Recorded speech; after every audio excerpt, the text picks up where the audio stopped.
What is your American dream? My American dream. Wow.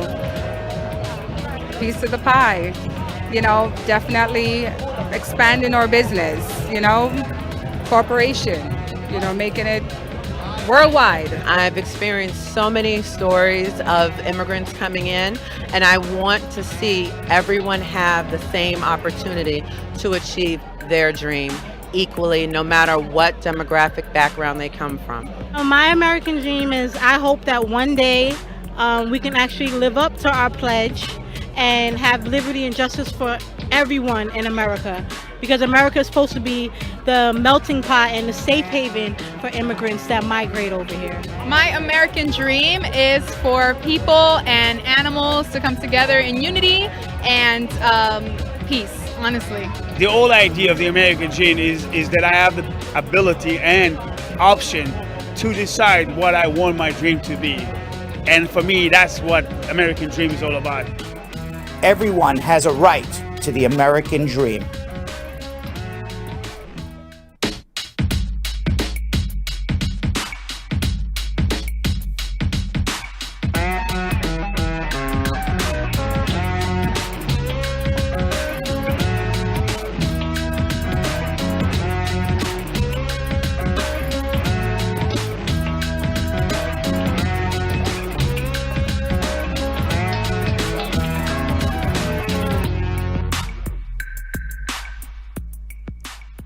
Welcome, everybody. It is March 2nd. My name is Brad Bernstein. This is Brad Show Live. We are coming to you live from the general New York City area. I'm live in studio, but because of COVID precautions, Yo-Yo and Vanessa live from Apartment A in Harlem and somewhere west or east. Are you east or west today, Vanessa? I'm east. You're I'm east. still in the still in the dirty. You're in Long Island today. I'm in Jersey. I'm in Jersey. That's west. Oh, I thought you meant like... You are west of me. Yeah, I thought you meant west, like coast. Ah, no, not coast. I'm not that fancy. Just west of me. Yo, what's happening, my man? I'm good. I'm over here. I'm ready for a good show. Yeah? And Vanessa? Also. I'm on his wave. Also equally ready for a good show. I don't think anyone's ever ready for a bad one, right? No. That's really, I don't remember ever we're like, oh, this is going to be a bad show. This is going to be terrible. No. Never happened. And it usually makes us happier, too, after we're done. So. Are you happy after the show's over? I am. Absolutely. Are you happy after the show's over? Good energy. Vanessa? Yeah. Well, I'm always on my adrenaline's always running. I always have speed round at the end, so it's like I'm still stuck. I'm going to tell you a secret about me. At 5:30, I'm really unhappy. I have to tell you, I'm working all day. I'm tired. I'm an unhappy Uncle Brad. But by 6 o'clock, we're ready to do the show. World smiles again. I like that. 30 minutes between 5:30 and 6 o'clock, I'm taking a nosedive. You don't want to talk to me. But by 6 o'clock, I'm okay. I'm only kidding. I can see that. Yeah, a little bit. I'm only kidding, but I'm really not kidding. Right. Always some truth to a joke. Exactly. That's right. There's always some truth to a joke that makes it funny. It's very true. If you ask any comedian, like if there's no truth to a joke, it ain't funny. Right? Every joke has to have some tidbit of truth to it. A little bit, at least. At least. Let's say hello to Willie L. Williams. Squad up, Willie. It's Apple Pie. Squad up. Fiona Campbell saying squad up. How are you? Lisa Brummel. Squad up. Arlene Maria Lucis saying hello. Carol Anderson the Tiger. What's going on? Carmita for sure. But she spells her name Fourshhaw, but I believe she's for sure. Right? She is for sure Carmita, yes. Right? I think that's a safe assumption. I think so. What do you think, Vanessa? For sure. Or that just her, is Carmita for sure? It's just ironically her last name. For sure? For sure. Do you think that's her last name, or she's just Carmita and she's for sure? I don't know. I think she's pretty for sure. I think so too. Jessica Levy Clark saying, hi, Brad. How are you? Michelle Lim, Tanya Dale. How are you? Terry, DeReal Schmooze. Terry, DeReal Schmooze. Haven't seen Terry. Right, in a while. In a while. I want you to know something. Just like it's Jessica Levy just called me. I know Terry's really slim as. But I like saying Terry DeReal Schmooze because that's how I originally read it. The first time she came on years ago, that's how I originally read it. I remember. Yes, and just like I read it, just call me Joelle. I read her as Jessica Levy, so now she's Jessica Levy. Because when you read fast, you're not really paying. I mean, you're paying attention, but you just got to get it on the first time. And at the same time, they're being blessed by you giving them a nickname. That's right. Terry DeReal Schmooze. Violet Blackwood, squad up. Ma Dukes, how are you doing? Harriet, what's going on? Elaine Brown, squad up. Nikisha, how are you, my dear? Nikisha used to be part of the crew. Hopefully she's back to being in the crew soon. She had to stay home for a little bit. Ramel Bazdeo saying, hey, Brad, how are you? Terry Rose, squad up. Marge Higgs, squad up. Stacy Ann Taylor, what's going on? Tanya Dale, how are you? And Liz May Brown Fork with a question we'll get back to you in a little bit. By the way, Carmita For Sure, that's really her name. It's not a made-up name. She is not she is really, when Carmita was born, she was For Sure. Right at birth. For sure. For sure at birth. Great name. Charlotte Muzzo, much better name than Bernstein. I mean, if I come back, I want to be Brad For Sure. Would that be much better? This is the Brad For Sure. Sure. I mean, because if my last name was For Sure, I would have called this Bradshaw. I would have been called it Brad For Sure show, I guess. I don't know, because it makes Brad Sure. Brad For Sure. That's it. Yeah. There you go. Charlotte Muzzo, squad up. Denise Johnson, squad up. Lisa Simmons saying squad up. Kimberlyn Burris. Trying to book a consultation with the link posted, but not seeing an available date.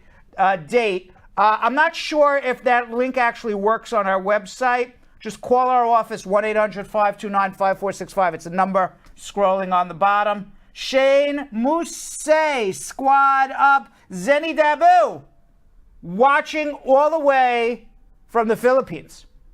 Ooh. Welcome, Zenny. Or Zini. Zini or Zenny, I'm not sure. All right, Yo-Yo and Vanessa. Is it all me? It's all you. All right, squad. Now this is the time where I talk to you guys all and tell you guys all to please share. This is on all platforms. Facebook, YouTube, Twitter, Instagram, wherever you're watching, please share this video so we can help as many people in the world. You are doing your part with just one simple share button, all right? Because we're about to start schmoozing with Brad real soon. He's gonna be talking about headlines and the latest in President Biden's new immigration policies. And it's Tuesday Tea Time with Brad, so we'll be sipping on my favorite Hollywood news, including the first ever Latino superhero movie is in the works. Oh, wow, that's pretty interesting. I'd like to find out about that.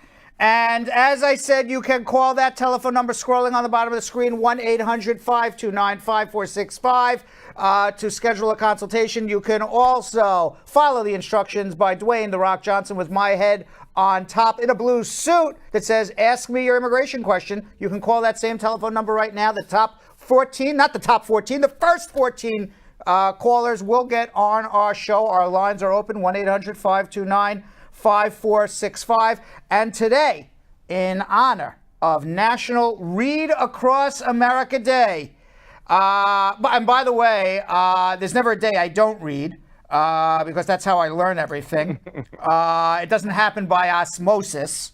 But in honor of National Read Across America Day, I will be speaking with Vanessa Nielsen, CEO and founder of Soul Bookbox and BILIGUIFY, two companies that promote reading and help families maintain an English, Spanish, bilingual household.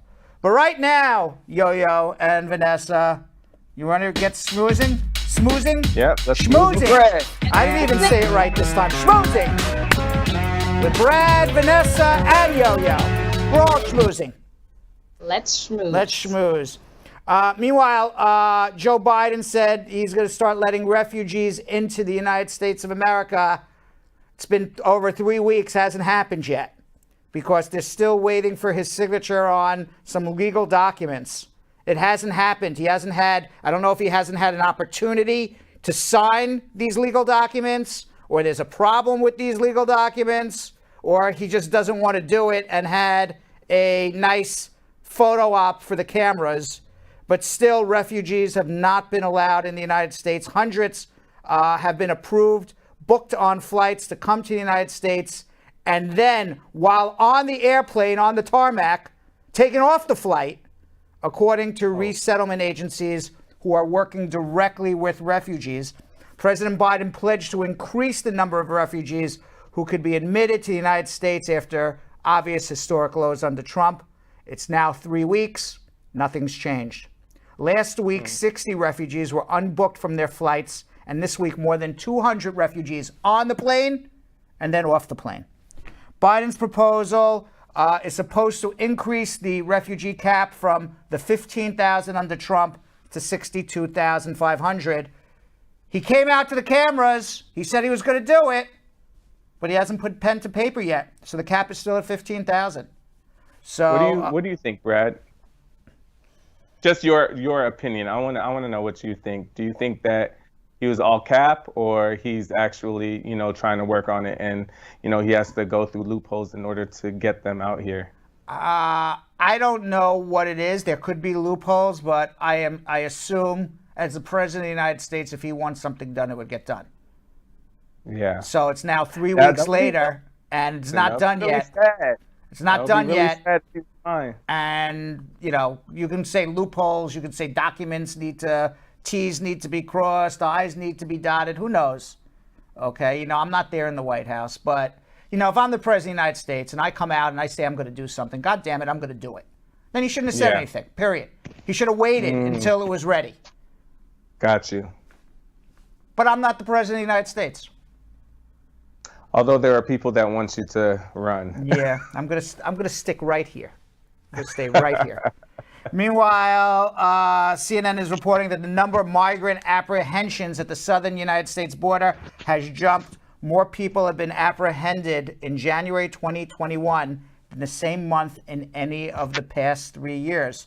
Now, the reasons for the increase vary. It's odd because, in January 2021, there was a change in presidents. But experts agree poverty is at the center of all of this. Struggling economies in El Salvador, Honduras, Nicaragua, and Guatemala before the pandemic have further decimated by COVID-19. Now, I want you to know something. If you had to, Yo-Yo and Vanessa, say one thing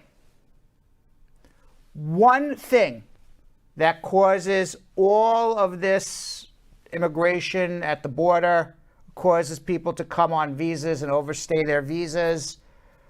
The one thing, what do you think it is?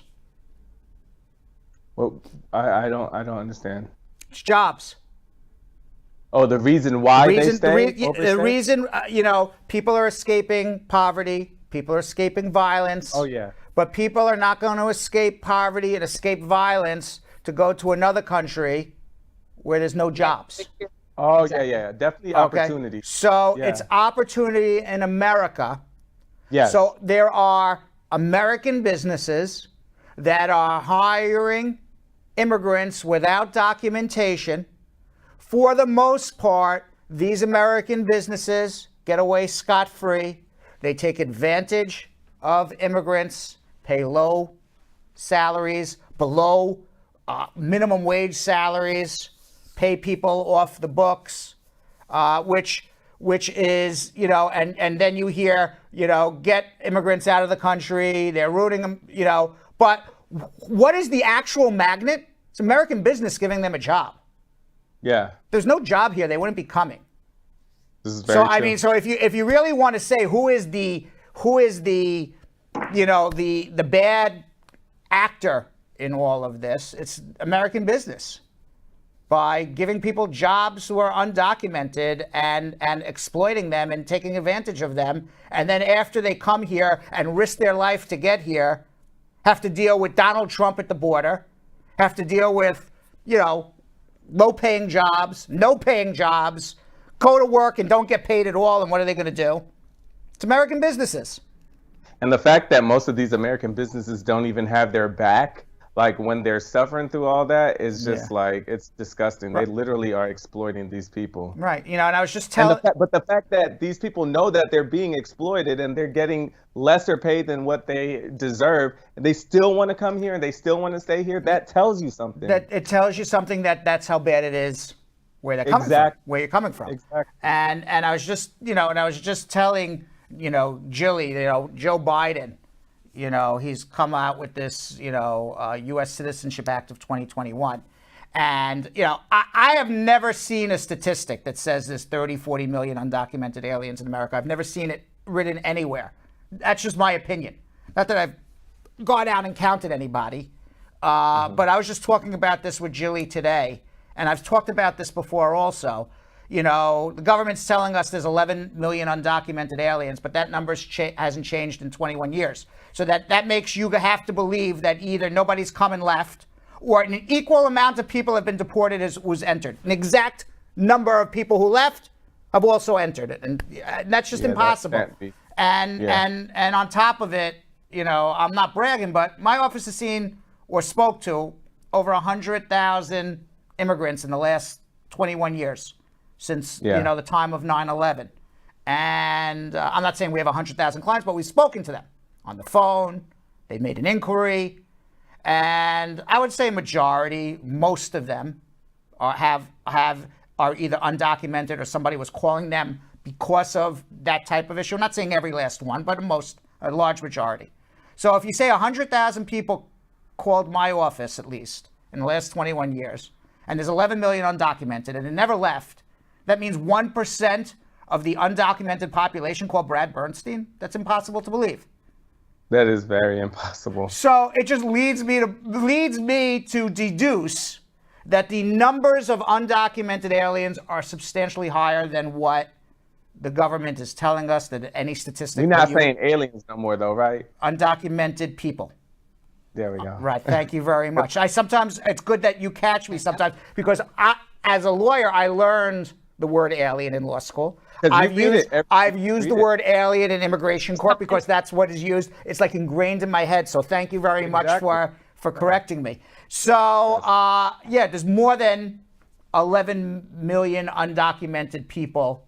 There's definitely more. Definitely more. Could it be 20? Sure. Could it be 30? Wouldn't surprise me. And so you say to yourself, when Joe Biden says, well, we're going to do this, amnesty for people, and I hope it passes. If you think about it on a very logical basis, not from an emotional standpoint, because when you're talking emotions, your logic goes out the window, first of all right? And everybody knows that whenever you're upset, you're not thinking logically, you're thinking emotionally. You get mad at somebody, you're very emotional about something. Logic is out the window, okay? Yeah, you're definitely not thinking rational. Right, and with immigration, everything is about emotion, okay? With Americans who are anti-immigrant, with people who are very pro-immigrant. It's all on emotion, this whole political thing that's going on.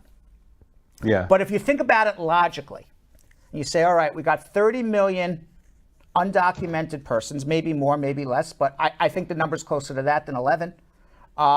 They're all here in the United States getting underpaid from what an American is earning.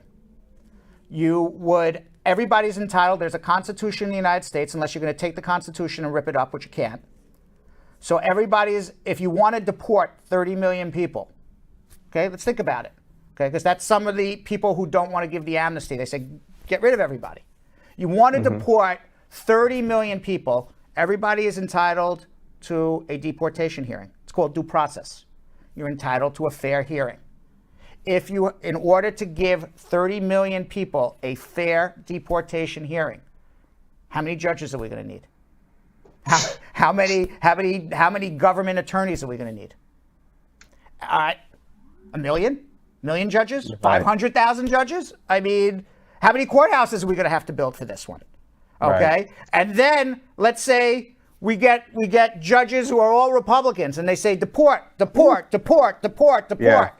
Well, you know what? Unless you're getting deported to Canada or Mexico, every other person who's getting deported from the United States of America needs an airplane ticket. You have to fly somebody somewhere. You can't just say go walk in the Pacific Ocean and go across to China or go to Europe or wherever you're from. So everybody needs a plane ticket. There's not enough planes in the world to fly every undocumented human being in America home if you want to deport them. On top of everything, people are saying, well, you're undercutting, they're taking our jobs. They're taking jobs because businesses are underpaying them. If they were all legal and they would all be earning what an American would be earning, they wouldn't be taking so many jobs. It would be a much fairer job market, actually. So when you say, all right, let's take the emotion out, even for people who want to, the only logical thing to do is to legalize people. All right? They're here. You can't deport them. They're getting underpaid. They're undercutting the U.S. workforce. So legalize them. Pay taxes. All right? Support the government.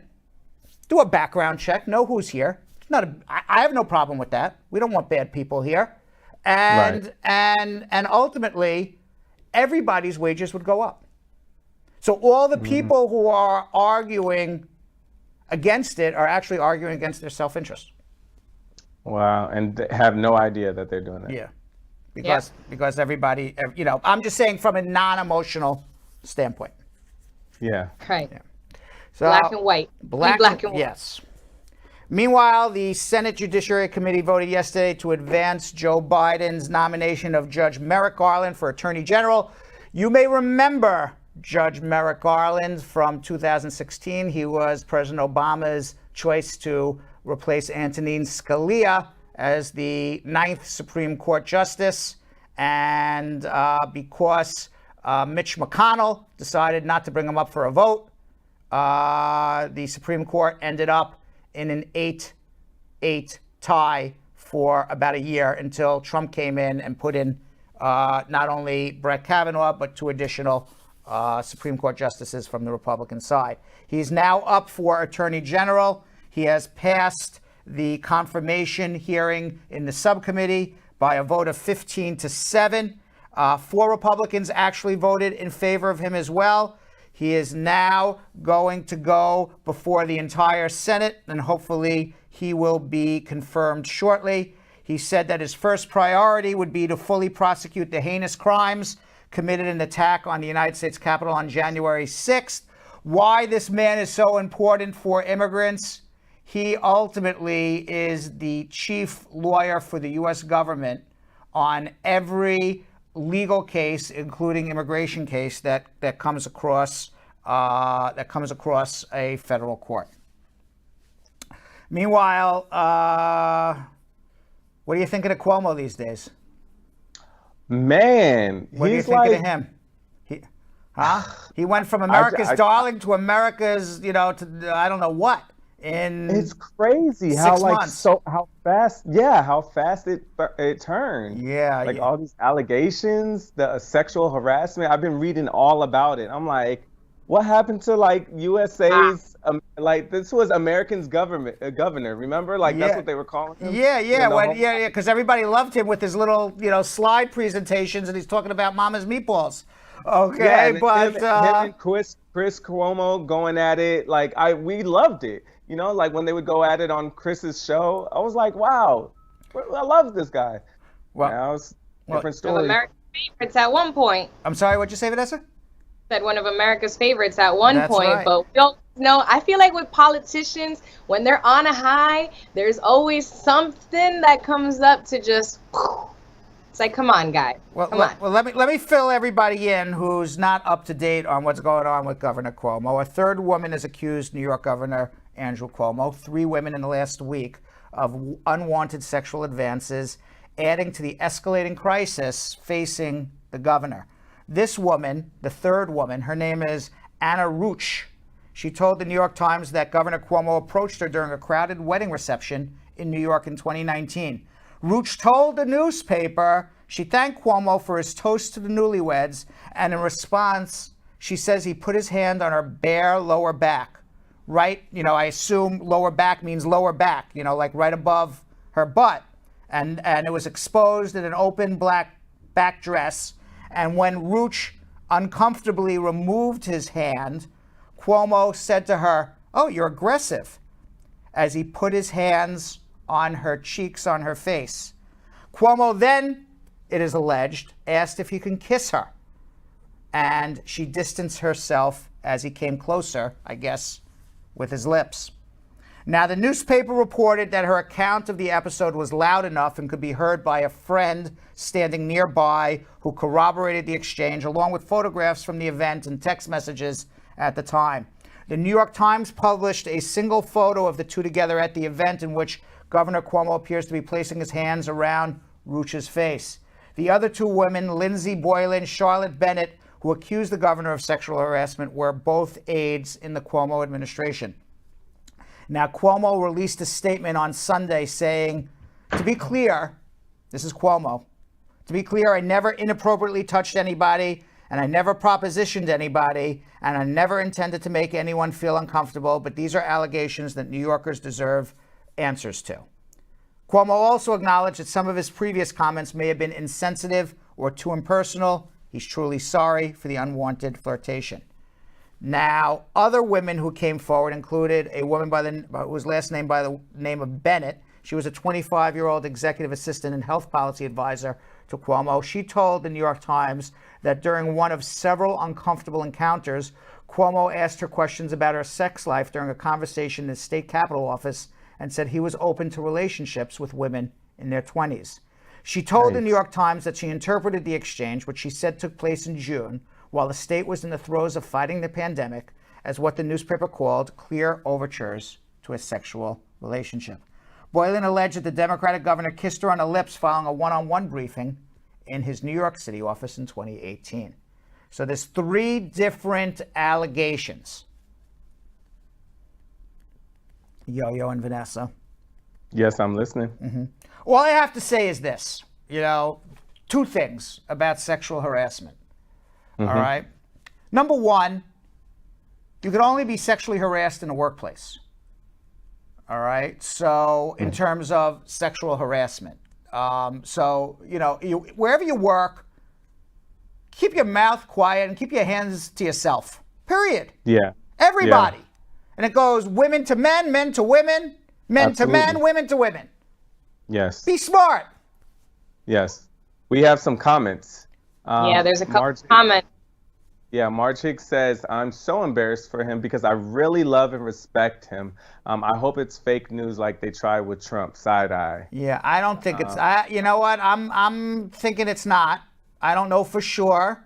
I'm thinking it's not. And the other thing I have to say is if you're going to run for public office, you have to be aware.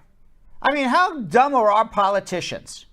Okay? You have to be aware that the spotlight is on you.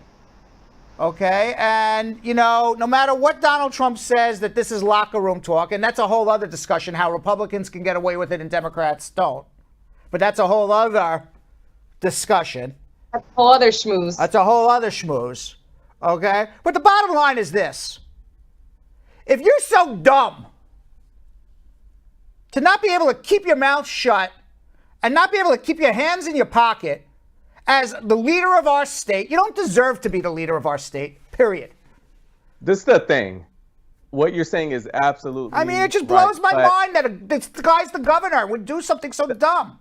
But the thing is, it doesn't blow my mind because trash will always be trash and will always come out in the light. You could always fake it for a little bit, but the real you is going to come out sometime. You literally have to live your entire rest of your life after you become a politician as this fake person. But this means that this is who he really is, and it's going to come out sometime.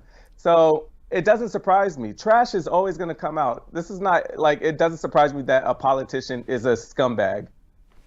Strong Well, words. Don Strong Jaffe words, is- Yo-Yo. Strong words. Well, any man that uses their power against women, I can't respect. I I'm agree with sorry. you. I agree with you. I mean, I'm just saying, it's very strong words. On the panel, I agree with you.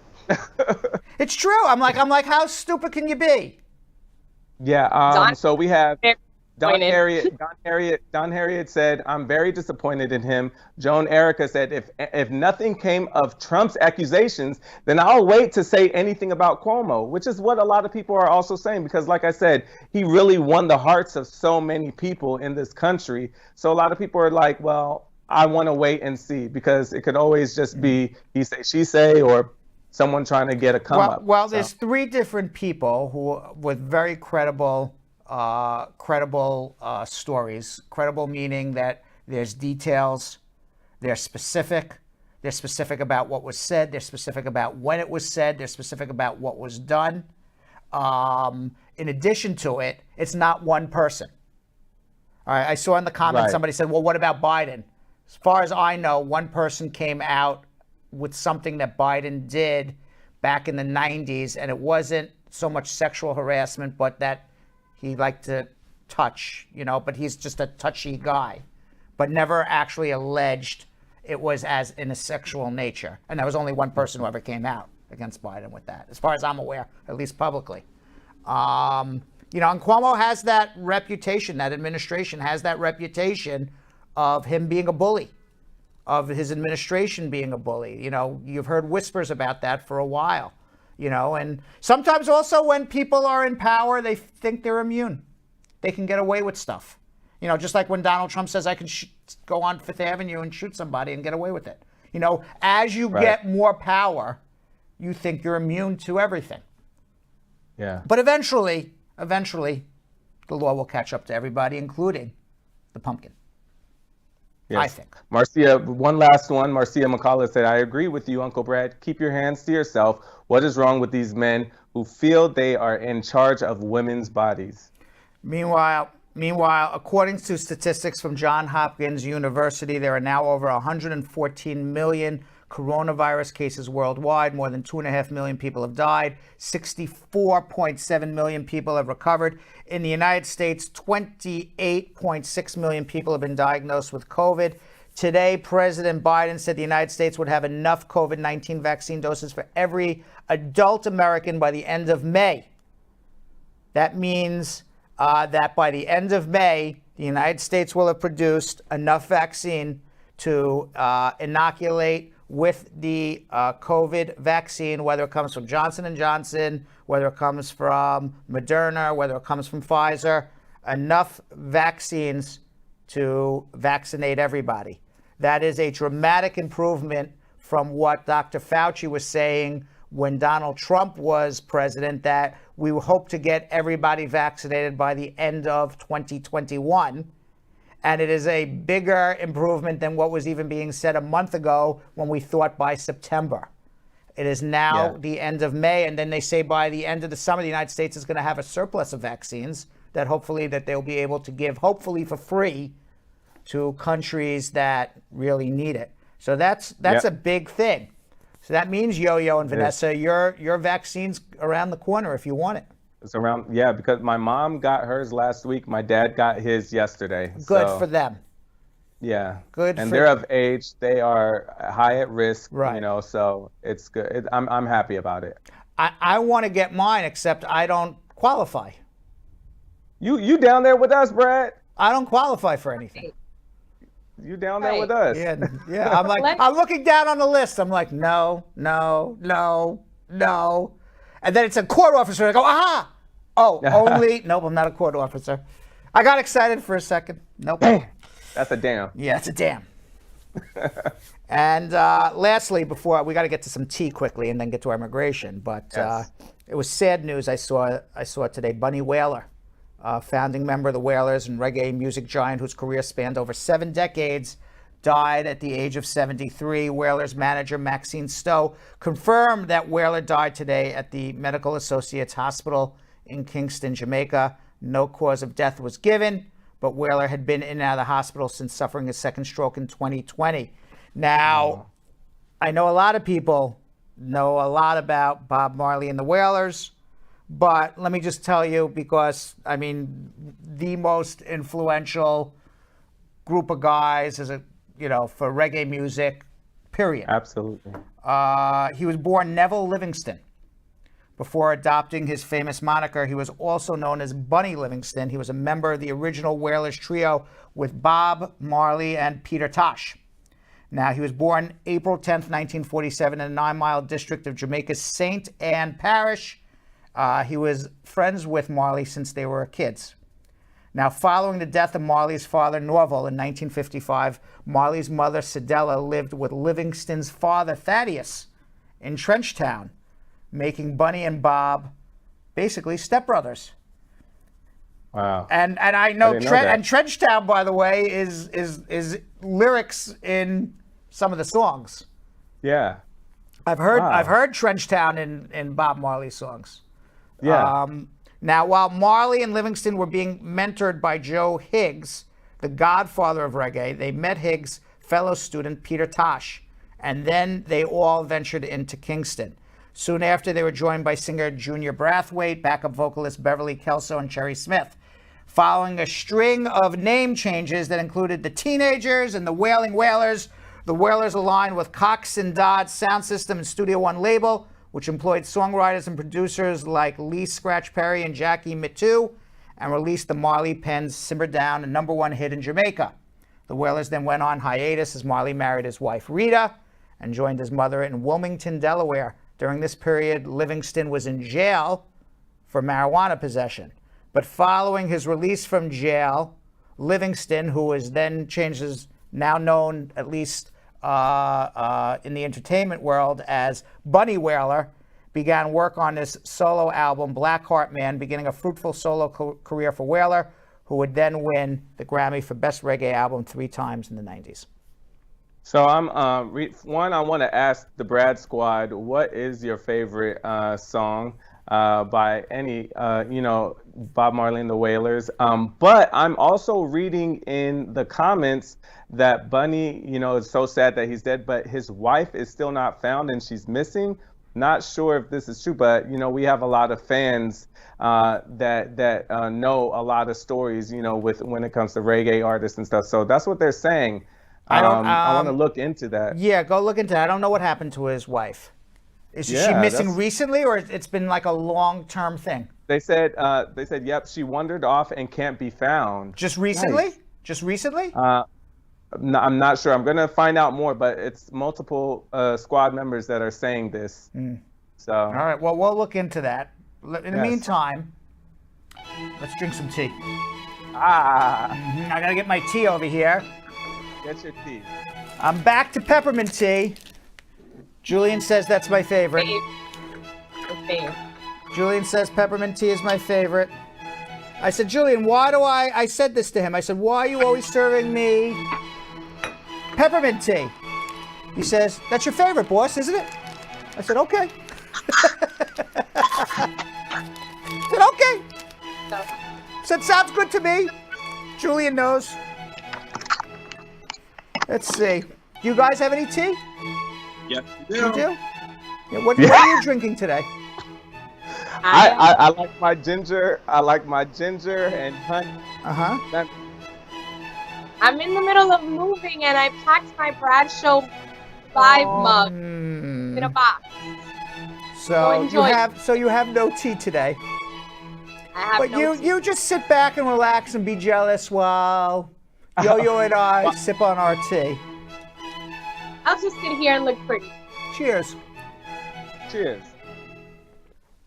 You boys are so fancy on Tuesday.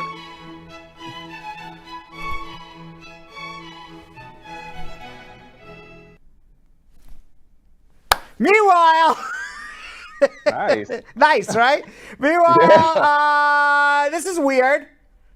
Hilaria, am I pronouncing her name right? Basically Hillary, right? She's really Hillary. And Alec Baldwin welcomed baby number 6. But this is 5 months after she gave birth to baby number 5. So what the heck? What the heck is this? No break? How do you even get baby number 6 5 months after baby number 5?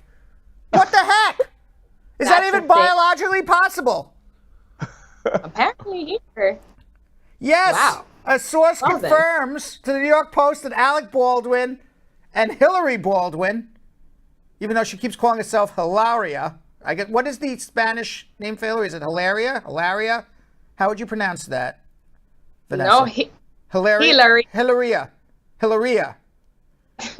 But she's not Hilaria. She's Hillary from Boston, Massachusetts. We already talked about this, right? She's busy. That's what we do. Yeah, now. she's Hillary Baldwin. She's not Hilaria Baldwin. I'm sorry. Hilaria. I can't even pronounce it right. Hilaria. She's Alec and Hilaria. Hillary from Boston. Well, she gave Hilaria. birth, or somebody gave birth, or some baby just popped out of somebody somewhere 5 months after she gave birth to baby number 5. All of a sudden, baby number 6 is in the picture. What's up with that? Talk amongst yourselves while I drink.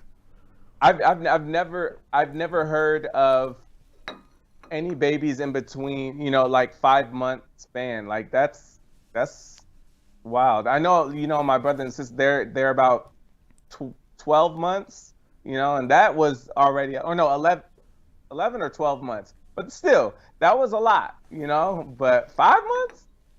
Now, let me tell you this, because this adds some more. You want to add some more crap onto Alec and Hillary? Add some more tea. Yeah. All right. So one of the commenters, I guess on his Instagram post, asked Alec, who's the mother? She wasn't pregnant. She gave birth 6 months ago. If it was a surrogate, just say it. If the baby was adopted, just say that. If the baby was a product of an affair and you've decided to raise it with your wife, then just say that. Oh my God. Right? Because it only can be one of the 3, right? So this is the thing with that. It sucks to be a public figure because, first of all, that is none of their damn business. If it was a surrogate, if it was an adopted baby, if he did have an affair, that ain't none of anybody's business. But that's the unfortunate thing of becoming a public figure. It becomes everybody's business. You see, but, I disagree. Really? I disagree. Because Alec, let me tell you what his response was, and then I'll give you my opinion. Okay. Alec replied, you should shut the F up and mind your own business. There you go. That would have been mine. Okay. That would have been my reply as well. So I'll tell you this, and this is my opinion. You can't have your cake and eat it. You can't decide you're going to be a public figure, go post your 6th baby after 5 months, and then in the age of social media, not expect people to ask questions. If you want people to mind their own business, then don't post a picture of your baby. Because once you put it out there, you're a public figure, everybody has the right to know. As the National Enquirer says, inquiring minds want to know. And I'm in favor of the National Enquirer slogan. Wait, do they have the right to know or the right to ask? They have the right to ask. I don't have to answer. I have the right to not answer. I have the right to tell you to shut the hell up too. Yeah, but you're not if you're a public figure. If you're a private figure, then yes. But as a public figure, if you go public and say, here's my baby, I'm sorry. Inquiring minds want to know. What do you think, Vanessa? Those are messy minds. We have some minds that want to know. The people that actually care about him and really fans, they're probably congratulating the family. But the messy ones, those are the ones that are asking those type of I wanted to know. I said, what the heck is this? What's going on with this? Paulette Bryce says Cameron was a surrogate baby, and that's what the news said. And then Marge Higgs is saying it isn't their business, but when they put their business out there, it is up for criticism, destructive or constructive. He started it. Exactly, Marge. You didn't have to put the picture up, but if you do, it's open season. Inquiring minds want to know. I wanted to know. Yeah, but like you can't say that. That's a happy moment for the family. So what if he wanted to share it with everybody? Like that's like saying, oh, you can't share it to the world because you're a public figure. Well, no, you can share it to the world, but because you decided to be a public figure, you have to accept what goes with being a public figure. I'm sorry. Okay? When I saw it in the news, I called up Jilly and I go, Jilly, how did Hillary Baldwin have a child 5 months after? Do you have this in Tuesday Tea? She goes, already. And I'm wondering the same thing. So we're all there wondering. You know what I love though? What? My neighbor could literally have that same story and nobody would give a hell about it. That's right. The only reason why people know is because they see them on TV.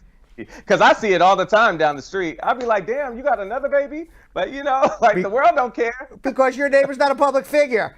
Meanwhile, Angel Manuel Soto has signed on to direct Blue Beetle for Warner Brothers DC Films division. Variety has confirmed the film Blue Beetle will be the first ever Latino superhero movie. Wow. Gareth Dunnett Alcocer, I hope I'm pronouncing his name right, who wrote Miss Bala and an earlier draft of Luca. Boy, they gave me some hard names in this one. Luca Guadagnino's upcoming remake of Scarface is penning the screenplay. Blue Beetle is one of the oldest comic book superheroes, first appearing as a Fox Comics character in 1939. The character bounced to different owners. It is now landed at DC Comics in the 1980s. Soto's movie will focus on the most recent version of the Blue Beetle, introduced in 2006 as Mexican teenager named Jaime Reyes. His powers come from a mysterious scarab. I don't know what a scarab is. What's a scarab? A scarab. That's like, remember from that Mummy, the movie, The Mummy, all those scarabs, those little beetles? They're little beetles? Okay. Yeah, I think they're like from Egypt, like ancient Egypt scarabs. Well, a mysterious beetle binds to Reyes' spine and provides him with a powerful suit of blue alien armor that equips him with some really cool weapons and some wings. Ah. Just from getting a beetle attached to his spine somehow. That's plausible. Are you interested in watching? Sure, I love superhero movies. Why not? I find it the most interesting. I'm like, so how did they actually get their superhero powers? Right. I'm like, come on, make it at least plausible. A beetle gets injected into his spine. I'm wondering what's the storyline though, because the highlight here too is that it's like the first Latino hero. Like, where are they going to be from? Why? But it's apparently some alien technology that made him Beetle person. Beetle, what's his name? His name is going to be Blue Beetle. Blue Beetle. Blue Beetle. I'm calling him Beetle person. Blue Beetle. Not Beetlejuice. Not Beetlejuice, right? Blue Beetle.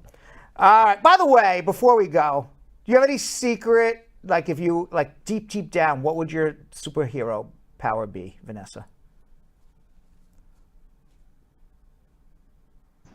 I really want to read minds. Oh, wow. That could be Yeah. deep. You like to know what people are thinking. I don't want to know. Mm-hmm. I do. I don't want to know. I'd rather, I would either superhero strength or being able to fly. I would just take, I'm invisible. I'm not here. You know what? You just walk in the door. Brad here? Nope. Whoop. Not here. But Not here. I'm Sorry, you can't ask me any questions. Boop. Not here. I'm I would invisible take and I'm transport invisible. then. I can read your mind. What? As I'm invisible, I can read your mind, and you're wondering where I went. Ah, that's right. You're like, I'm reading his mind. I know he's here. Come on. Become uninvisible now.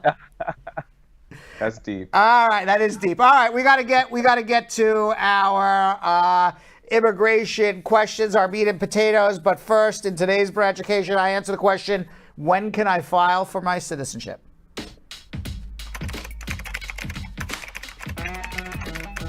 Everybody always asks me, when can I file for my citizenship? Well, the general rule is it's 5 years after you obtain your permanent residence. But you get to file 90 days before your 5-year anniversary. Except, of course, if you are married to a U.S. citizen in a bona fide marriage. Then you can file 3 years after you got your green card, but 90 days before your 3-year anniversary. And, of course, if you're in the U.S. military, you can file 1 year after you've had your green card. Voila! That's when you can file for your citizenship. All right, let's get to, you got a question, I got an answer. I'm not invisible, I'm here to answer your questions. Let's go to Brian in Brooklyn, New York. Brian, how are you? Yeah, good afternoon. Good evening, Brad. Good, how are you? What's going on? Yeah, I just want to ask 2 quick questions about adjustment of status. I want to know if a permanent resident can adjust status for his wife and 2 underage kids. Only if the wife and the kids are in legal status. Meaning that you can adjust your status married to a permanent resident as long as you haven't violated your status. So if you're here on a student visa, you're here on a tourist visa, you haven't violated your status yet, you can adjust. That is the general, and by the way, that is the general rule for adjustment. In order to adjust your status, you have to be in legal status to file an adjustment. The exception is if you're married to an American, you're the parent of a U.S. citizen over 21 or the child of a U.S. citizen under 21. So those are actually exceptions. The actual rule is you got to be in legal status. Yeah, I have just recently got my permanent resident. I was filed by my daughter, who is a citizen. It's not your status. It's what is your wife's status? Is she here? Yes, she's coming. She's and my 2 children is here. She's what? They came up on a visitor's visa. When? Just about 3 weeks ago. 3 weeks ago. Okay, your wife. Yes. And yes, my wife. And what about your children? And what about your children? 116 and 18. What? 116 and 18. They're here too? Yes. Okay. So the answer is they're here in legal status and they wait more than 90 days so that they don't commit a misrepresentation. You would file their adjustment in 90 days because while they're in legal status, presuming they don't violate their status by working or something like that. All right. So within 90 days? No, not within. After 90 days, but before their visa expires. Their status here expires. Hold on. We'll help. Let's go to Lexi in Jacksonville, Florida. Lexi. Hi, Brad. Hi, how are you? Everyone. What are you all doing? Thank you. Brad, I'm between a rock and a hard place, my common sense is. So I'm going to give you the scenario quickly, and then I'm going to tell you a little mess at the end. Okay. I did a joint filing to adjust my I-751 status. Right. It was approved without an interview or anything. Right. However, I went through a separation, and it was approved 3 weeks before the divorce went through. So I got an email saying I-751 approved, and then 3 weeks later, the divorce went through. So what do I do in this case? Well, you got your green card, and between me, you, and thousands and thousands of people listening, nobody knows, but you just told everybody. Mm-hmm. Okay. But when you apply for your citizenship, they're going to question the legitimacy and bona fides of this marriage, and everything relies on the actual facts of the case.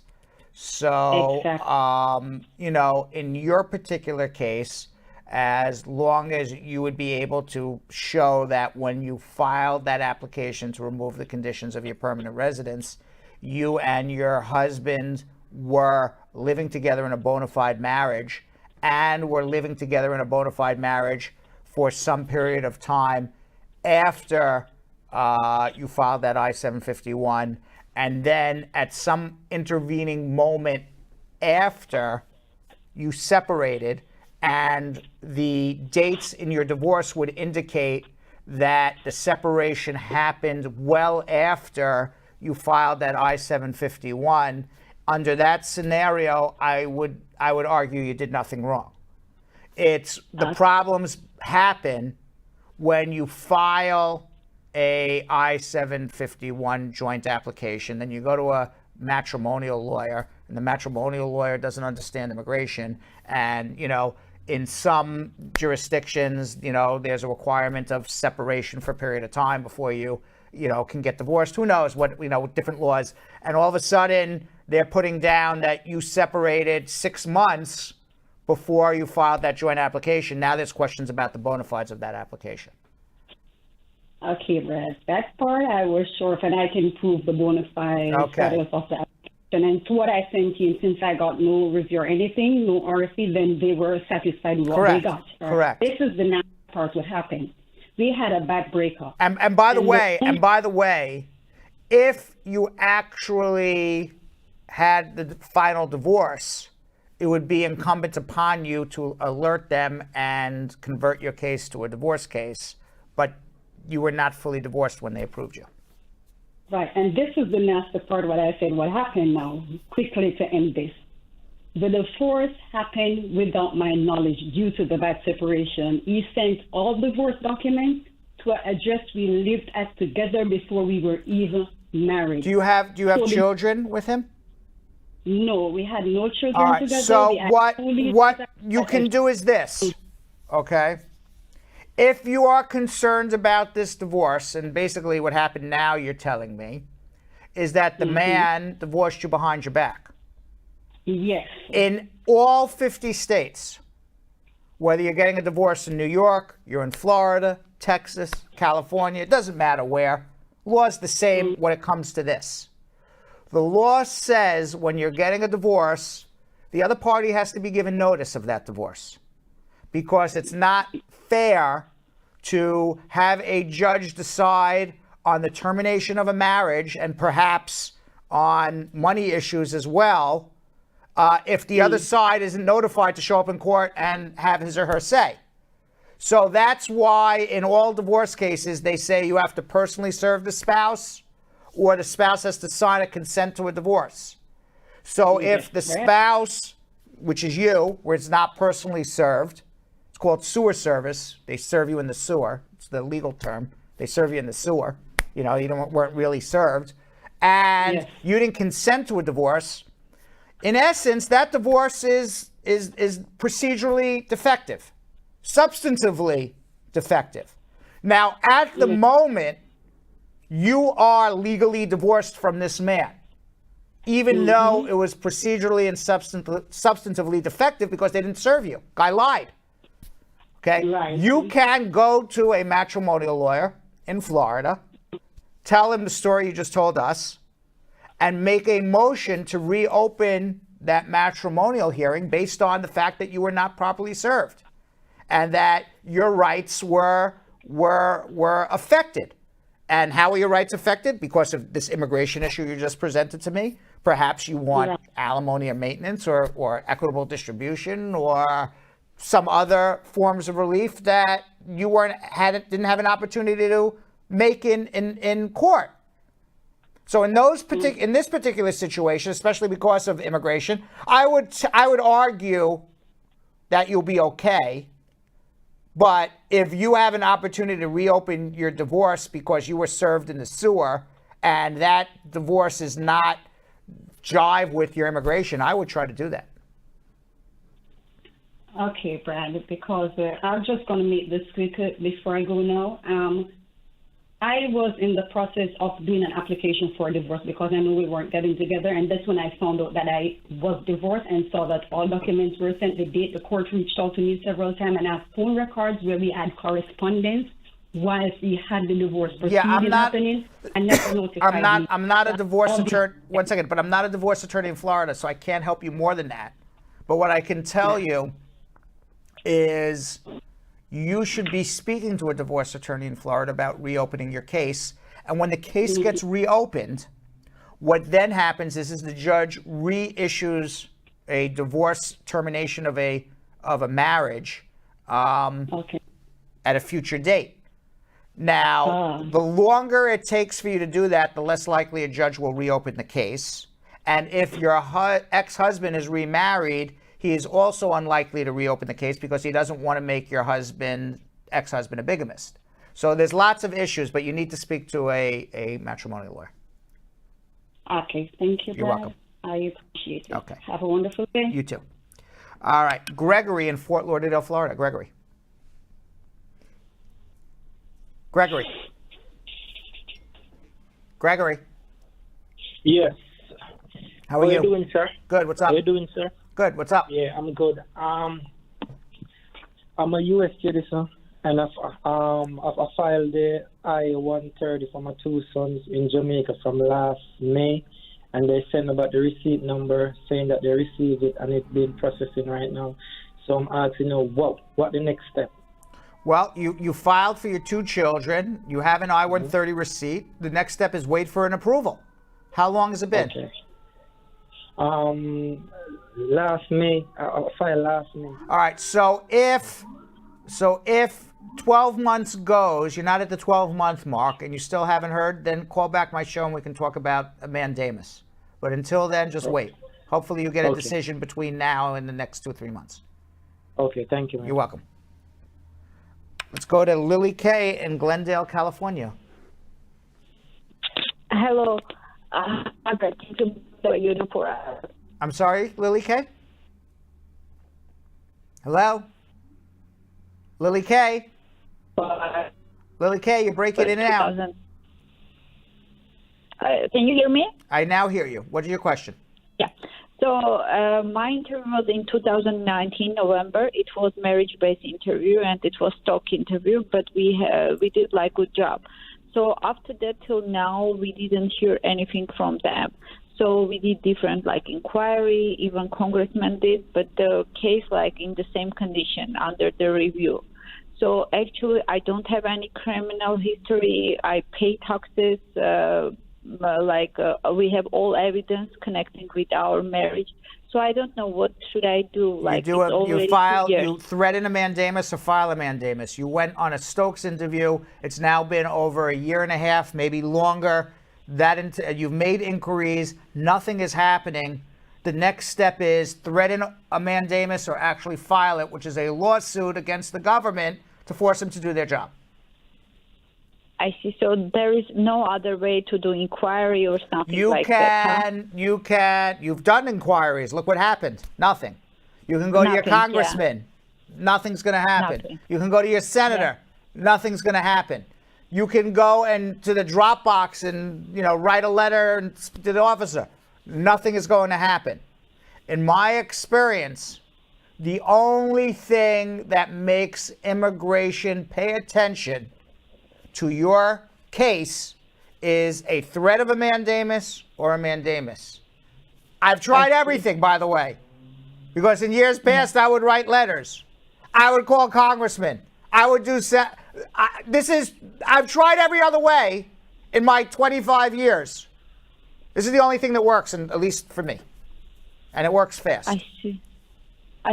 Okay. Thank you so much. All right, hold on if you need help. Much. You're welcome.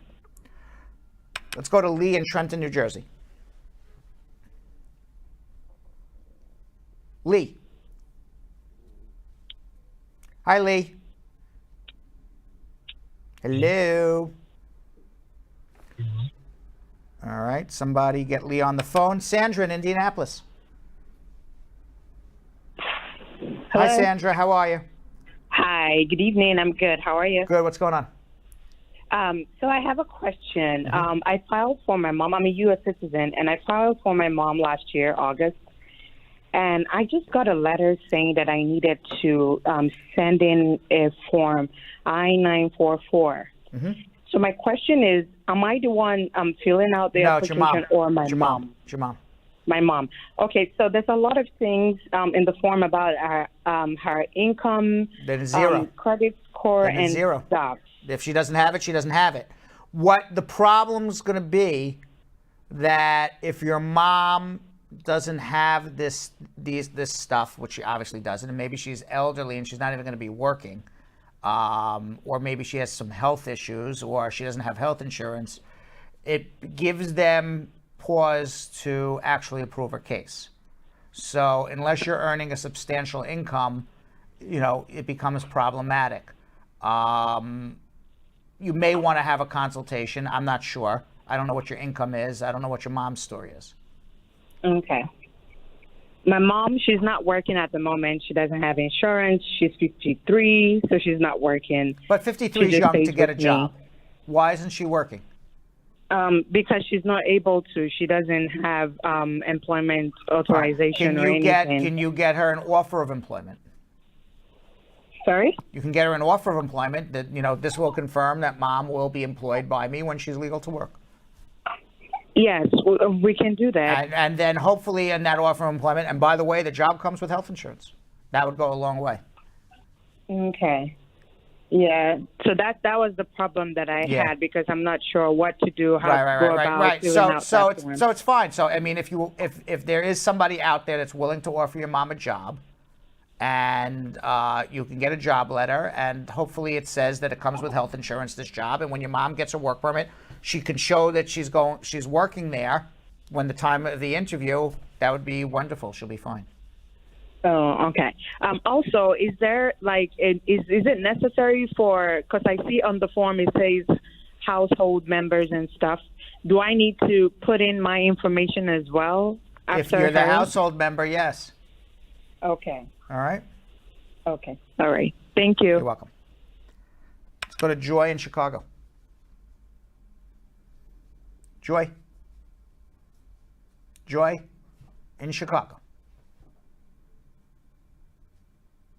It's one of those days that nobody is listening. They're all listening to the actual broadcast instead of listening through the telephone, which is why there's a delay. Joy in Chicago. Yes. How are you? Hi, Brad. How you doing? I'm doing good. Yes, my question is, I applied for a VAWA in November 2020, and I do have I had an inadmissibility on my non-immigrant visa. Earlier, I came into it from India on a non-immigrant visa, and they put me at 212. Why? Because I made a couple of mistakes on the application. So how'd you come to America? I came on an H-1B visa. So what was the why did you become inadmissible? So how are you here if you're inadmissible? That's what I don't understand. After I filed for an I-485 marriage-based petition, that's when the inadmissibility came up. They said that 2014 I made my ex-spouse date of birth mistake in the application. Okay, so this is what you're gonna. So you filed a VAWA now. Yes. You can get the I-360 VAWA approved despite the misrepresentation, as long as you can show good moral character. All right. So hopefully your VAWA doesn't get denied for not having good moral character. The only thing that they can say about that misrepresentation is somebody who would make a misrepresentation does not have good moral character. But it happened 7-8 years ago. So hopefully they don't use that as like, oh, you don't have good moral character. You get the VAWA approved, you can get your work permit, and also there's a stay of removal when you have your I-360 approved. So now you're safe in America with a work permit. Then you file your adjustment application, or you can do it simultaneously, that's up to you. And you can file a waiver for the misrepresentation as a VAWA recipient based on hardship to yourself. So there's a waiver for you. I don't know what happened to Joy in Chicago, but hopefully she's listening. Let's go to Rita in Greenbelt, Maryland. Rita. Hello. How are you? Hi, Brad. Good. So I applied for adjustment last year from an F1 visa as through marriage. Right. So I got an interview for end of this month, but my husband is in the military and they are on deployment training within. Just get so he's not going to be back for the interview. Just get something from the military that your husband is on training, he can't come back. Go to the interview with that letter, they'll reschedule it. Okay, yeah, because I have the memo from his chain of command. Fine, then that's fine. Just go on the interview. Bring proof with you that you're in a bona fide marriage with him, whatever documents you have. Be prepared that they may interview you. They probably won't ask you anything, but if they do, be prepared. Just bring the letter. Okay. It'll be rescheduled. Yeah, I actually called to reschedule, but I don't No, know. don't call. No. Go to the interview with the letter. Okay. All right? Okay. I'll do that. Okay. Thank you. You're welcome. Maria in Jersey City, New Jersey. Hi. Hi, how are you? How are you? How are you, Good, Brad? good. What's going on? I came here 2018 on a B1 B2 visa, and I got married after that, after 90 days. And my husband is only a green card holder, and he has a pending application for a citizen. Can I apply now for a I-130? Have you overstayed your time? Oh yes, You because have. I came here 2018. Okay, no, then you can file an I-130, but you can't do the adjustment until your husband becomes a citizen. So I can file it now. File the I-130 now. It's not going to do you any good till your husband's a citizen, but file an I-130 now. It's better than nothing.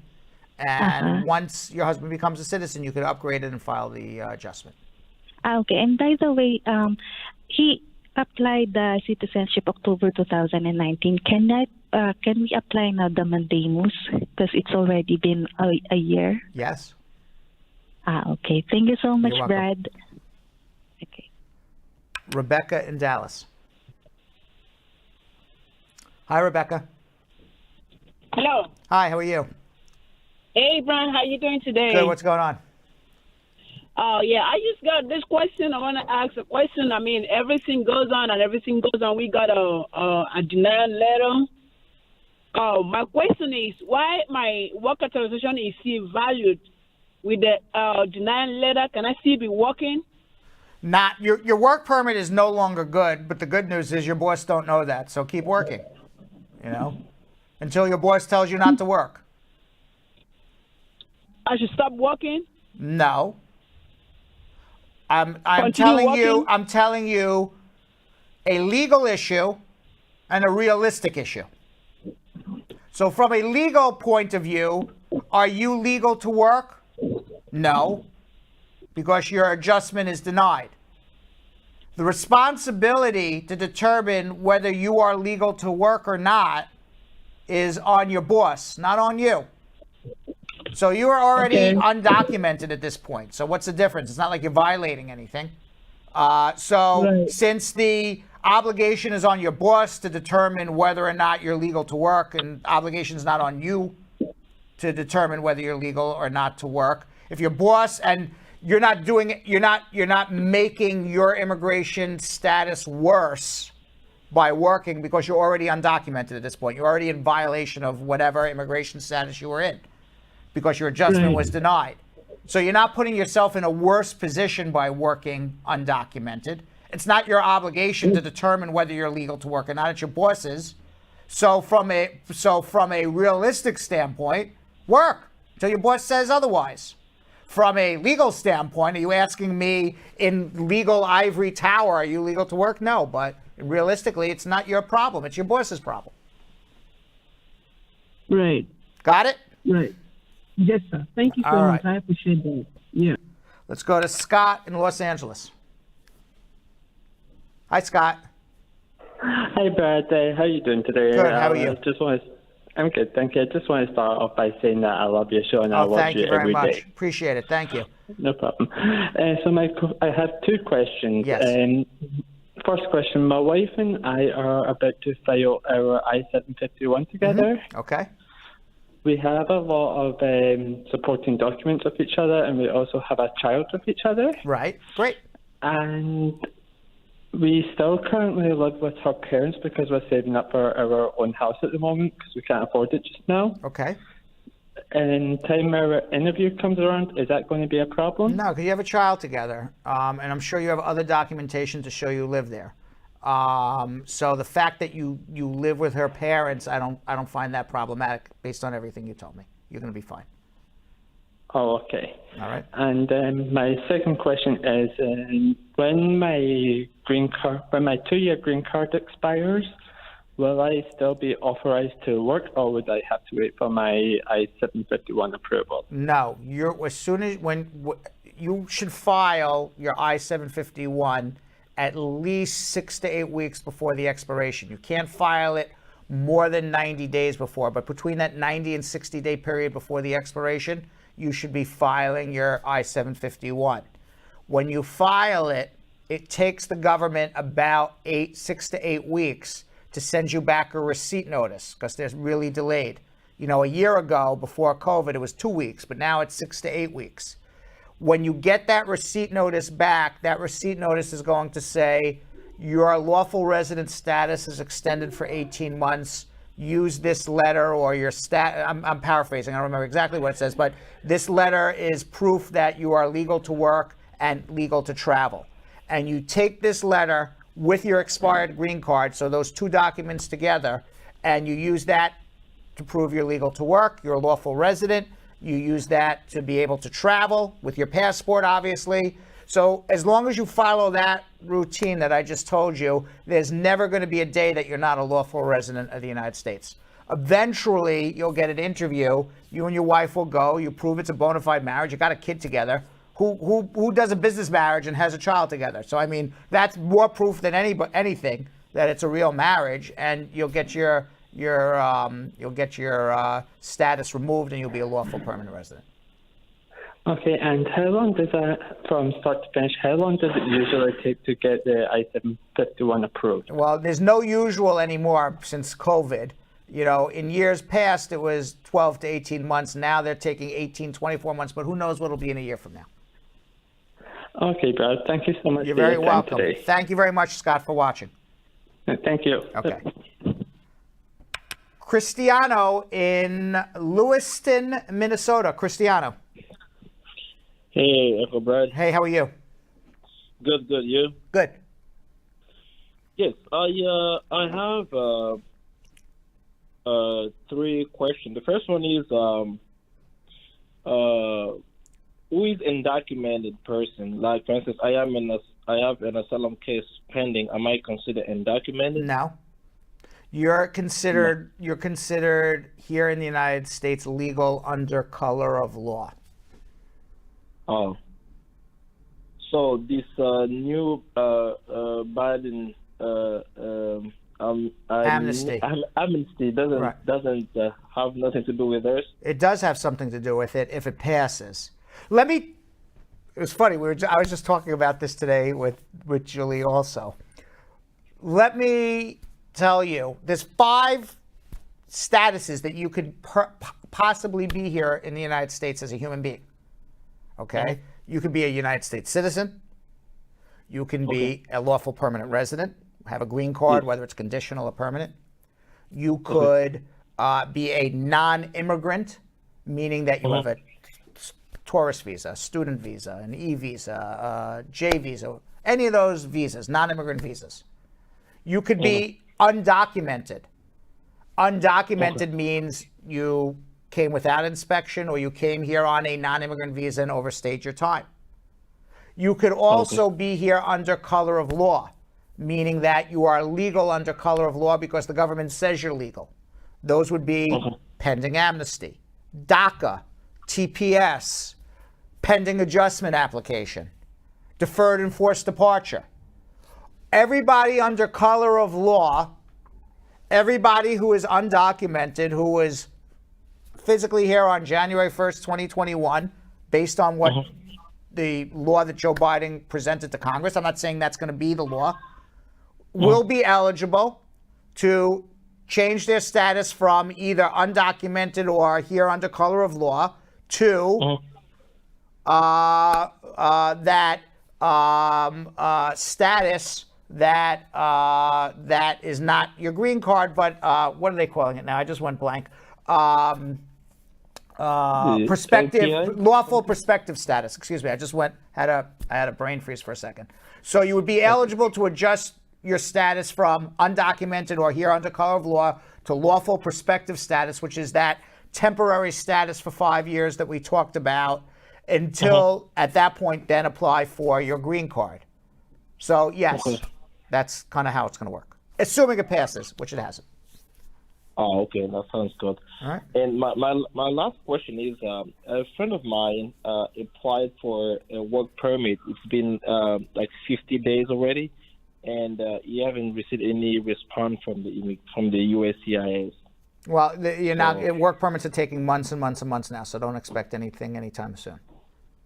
I mean, even a receipt to tell her that Receipts are coming in 6, 7, 8 weeks later. I was just telling that last gentleman who called from LA.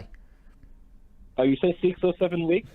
Receipts for work permits, receipts for I-751, receipts for I-130s, receipts for everything are coming in 6, 7, 8 weeks after you file right now. Okay. All right. All right. Thank you very much, All right. Brad. You're welcome. Let's go to Crystal in Long Island. Crystal. Hi, Brad. Hi, Crystal. How Good are you? night. Good night.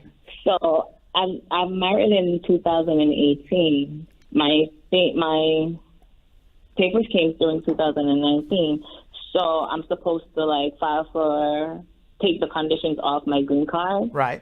And last week, me and my husband have a little argument. So he had messaged me and tell me, he's going to take me off everything. And that sounds like more than a little argument. If he's going to be that vindictive, it sounds like more than a little argument. I got a credit report on my stuff about auto financing. So I said to him, you're the only one who knows my social and stuff like that. What is going on? So he got mad. He was like, don't ask me about that. I'm not going to. So he started shouting. So I'm like, okay, fine. And then he was like, I'm taking you off the insurance and all of that. I don't know where it came from, but every time we have an argument, he will call my mom in Jamaica and he was like, she has 7 months left back in the country. He's going to take me off everything. What is your question? So I'm wondering, what can I do now? He blocked me from everything. Well, you got 2 choices. All right. Choice number 1 is, you and your husband sound like you need counseling. Maybe he needs anger management. Who knows? I asked him. I told him too. So I don't know what he needs. I'm not there. I'm just basing it on 2 minutes of you talking to me. But it sounds like there needs some sort of counseling or marriage counseling or therapy or something. Okay. I said it to him. He said, you're paying for it.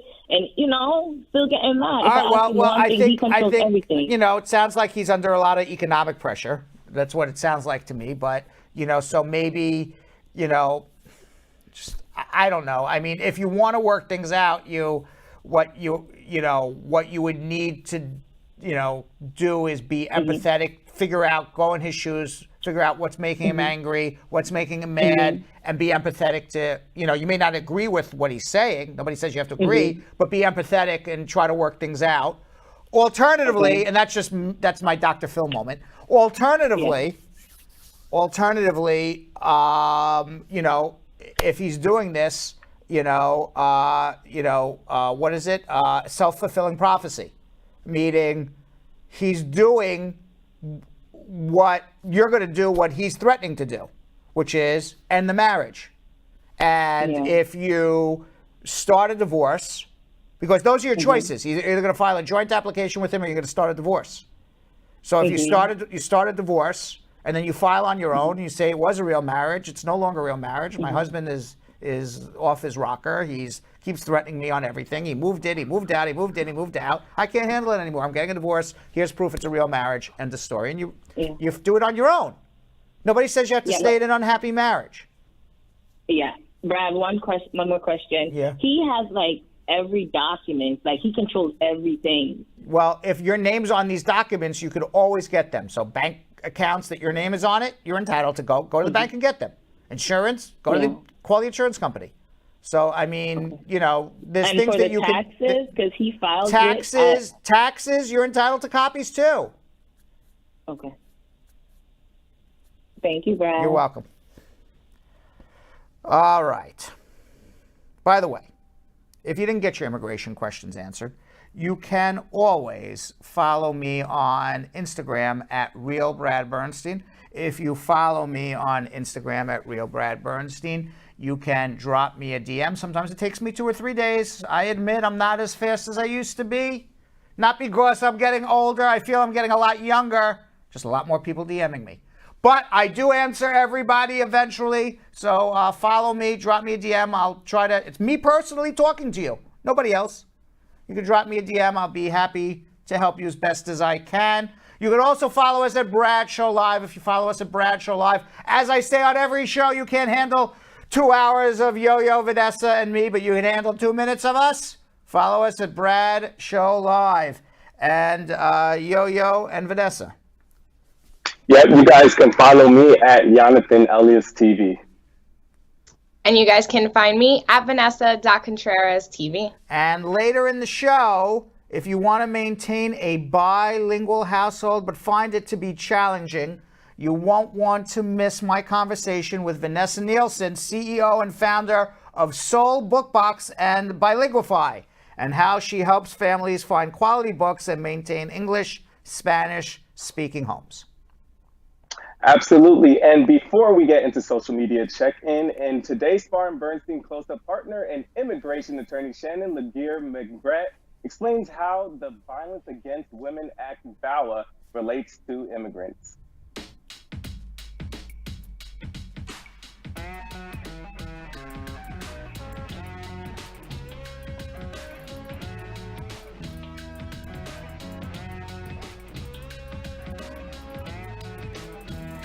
This Violence Against Women Act, it really becomes pertinent for immigrants because it was incorporated into the Immigration and Nationality Act. 4.8 million women are deemed to suffer intimate partner violence. Also very interesting, because we deal with a lot of male clients at our office. 1 in 10 men actually experience domestic violence, according to the Center for Disease Control. And so there are a lot of people who are in relationships that are abusive, and they feel compelled to stay in that relationship. And the Violence Against Women Act actually liberated them. It allowed them to be able to say, I can do this on my own. I can self-petition to be able to get a green card because either A, I'm married to someone who is abusive, who is a green card holder or US citizen, so I'm in an abusive relationship. You know, if you are a parent and your child is abusing you and that child is a US citizen, you also can basically petition for yourself. You're not obligated to stay in that relationship. You can self-petition and do it on your own. And also, if you are a child under the age of 21, and you are also in an abusive relationship, just like we were talking about, or maybe your parents are basically being abused, you can self-petition or be under your parents' petition. I think the key for why it's so pertinent for immigrants, because so many people come into my office sometimes are like, I don't want him or her to know. I'm afraid if they know that they're gonna come back at me. It is completely private. They don't reach out to the abuser in regards to immigration. They basically keep it, even if I try to get information or I try to access information as an attorney, it's very hard. They keep it as private as possible because they understand what can happen to someone who is abused if the abuser found out. Mail doesn't have to go to the house. A lot of times they will come to my office. They don't send any kind of correspondence because they understand, God forbid, if the abuser finds out, what can happen. So it liberates a lot of immigrants to be able to take control back of their life and to be able to do that. It's the first step, because keep in mind, the pattern, the practice and pattern of abusers is they want that person to feel like they don't have control. They try to basically limit their contact with their family and friends. That's the abuser. They try to basically show the person like, you're nothing. And so as a result, when you're able to do this on your own, you start to feel good about yourself. You're like, you know what, I'm doing something for me and my family, and I don't need this abuser. And it's really, I feel like, a first step in that journey towards being able to feel good about yourself.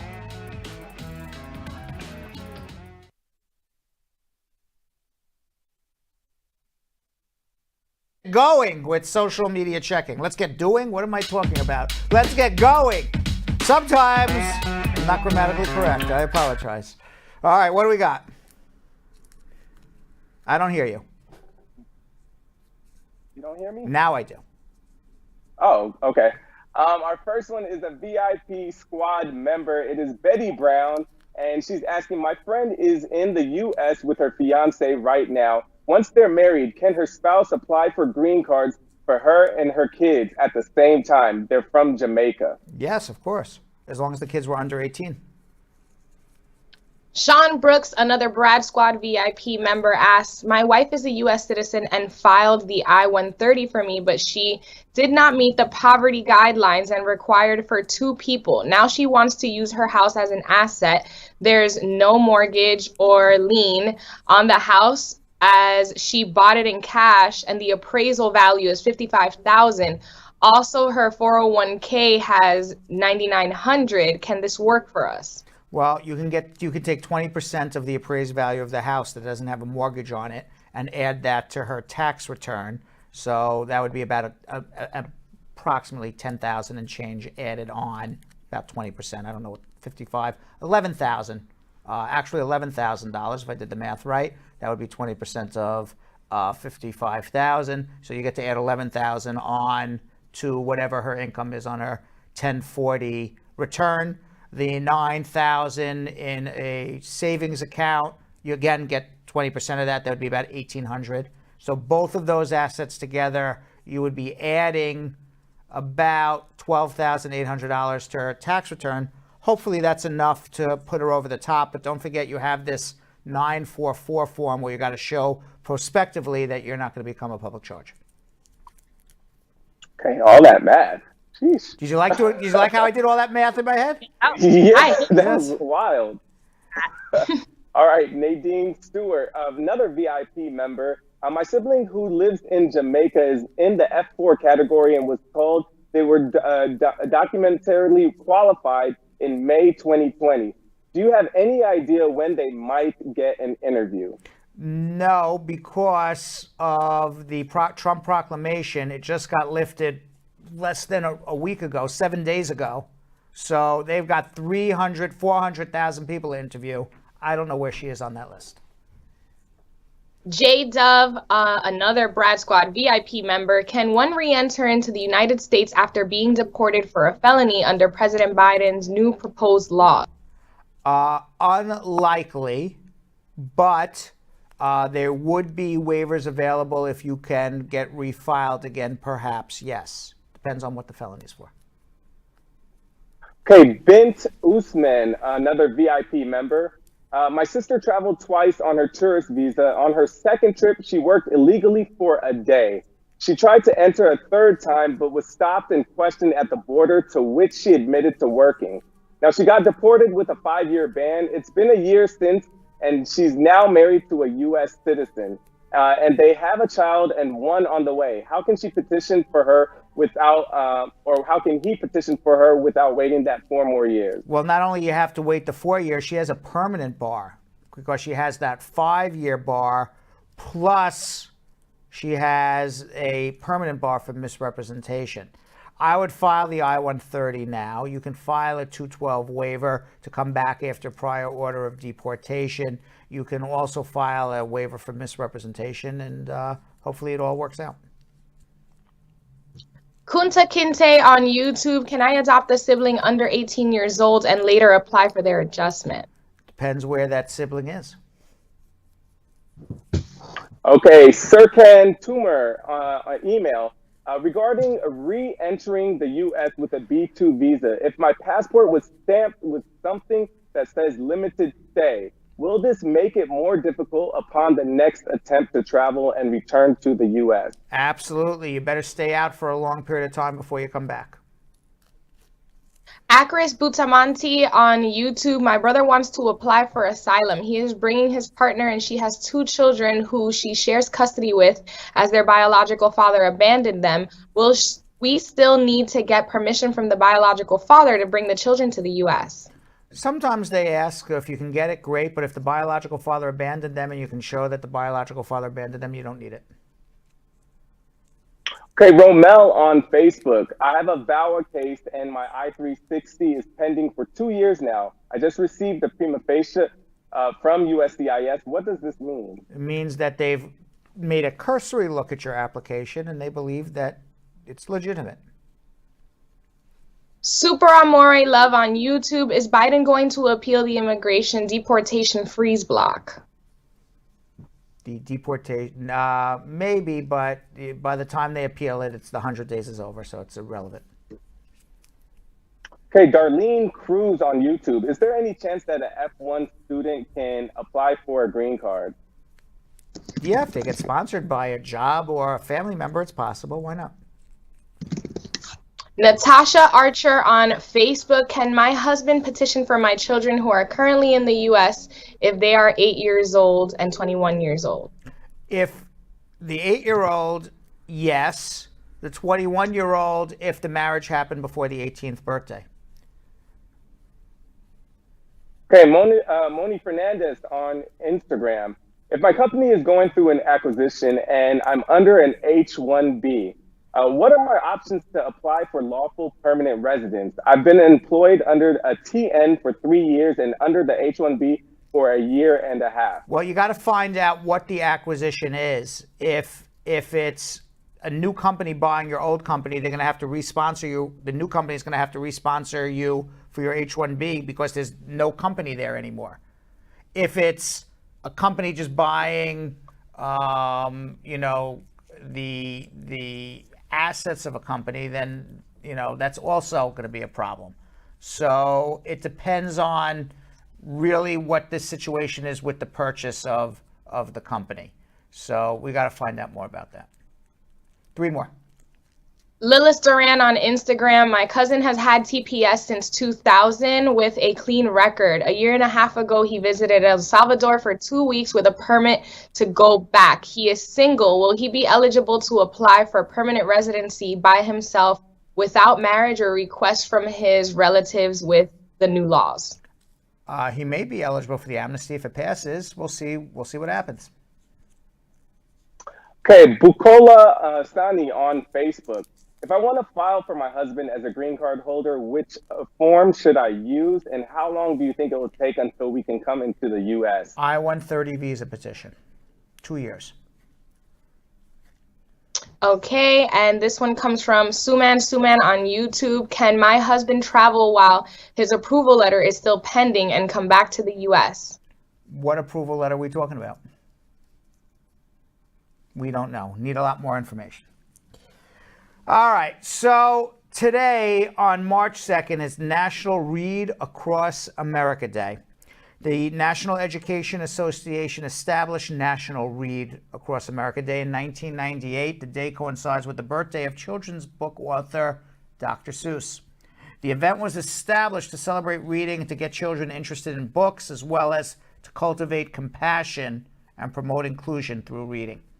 I spoke with Vanessa Nielsen, the founder and CEO of Soul Bookbox, a Spanish children's book subscription service, and BILIGUIFY, a program for parents who want to raise English Spanish-speaking kids.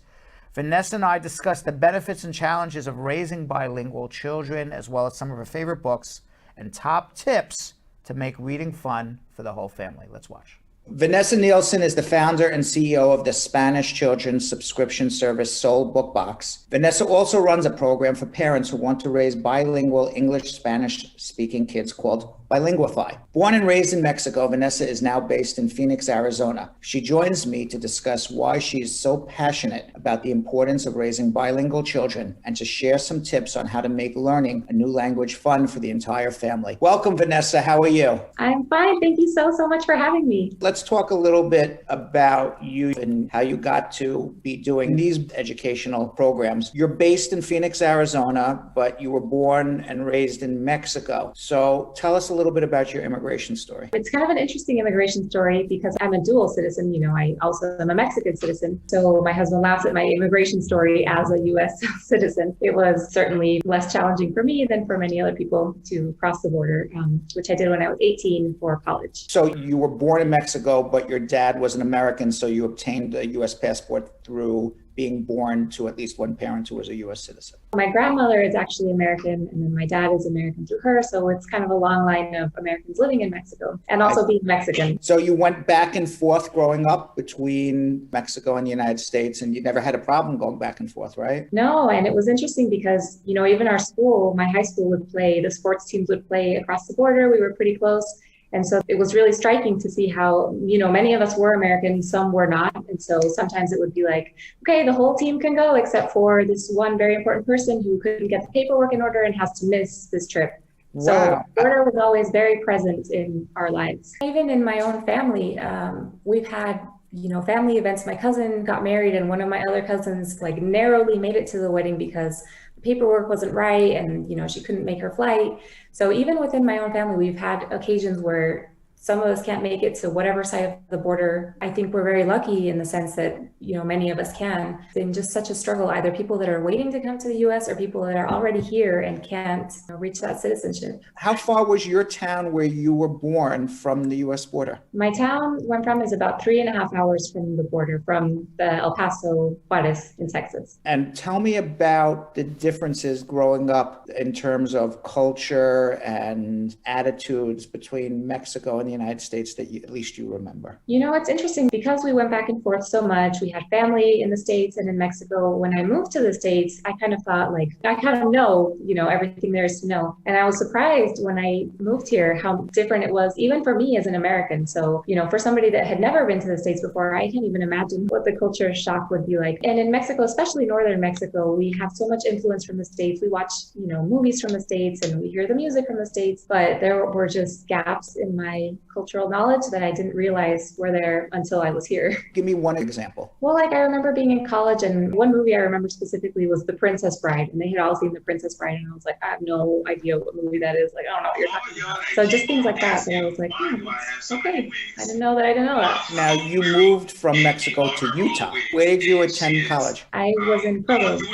And you've lived in other countries as well too? I did, yes. I spent a semester in France and then I spent a summer in Honduras and then have been in the US other than that. What made you choose to live in the United States versus Mexico? Being a citizen of both, you could have chosen a life in either country. I honestly never saw myself ending up in the States. I kind of thought I'll go for college and then I'll go back, but I got married.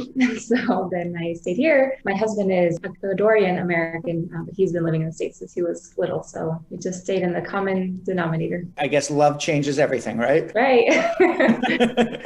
So what is Soul Bookbox? Tell us about your company. Soul Bookbox is a company I started after we had our first daughter. We have 3 now. But when we had the first one, we knew we wanted to raise her a Spanish English speaker. I'm a big reader. I had read lots of things about how you should read to your kids. It's so important. And so because we only speak Spanish at home, I was like, all right, well, I'm going to read to her in Spanish because that's our language at home. And then I just had a really hard time finding books that I could read to her. I was kind of seeing the same ones at the library and at bookstores. And even the ones I was seeing, some of them I was like, I don't want to read this more than once. I wish I hadn't even read it once, honestly. It was just hard to find really good books in Spanish. Why do you think it's important that your children speak fluent English and Spanish? There are so many benefits. I mean, the benefits that you would expect, academic benefits, professional benefits, but even things like bilingual kids have been shown to be more empathetic, more creative. And then for us personally, and for I know for a lot of families, it was really important that our kids could communicate with all of our family members because we have, family members here in the States, in Mexico, in Ecuador, and some don't speak English and some don't speak Spanish. So we really wanted to make sure they could communicate with everybody that we love.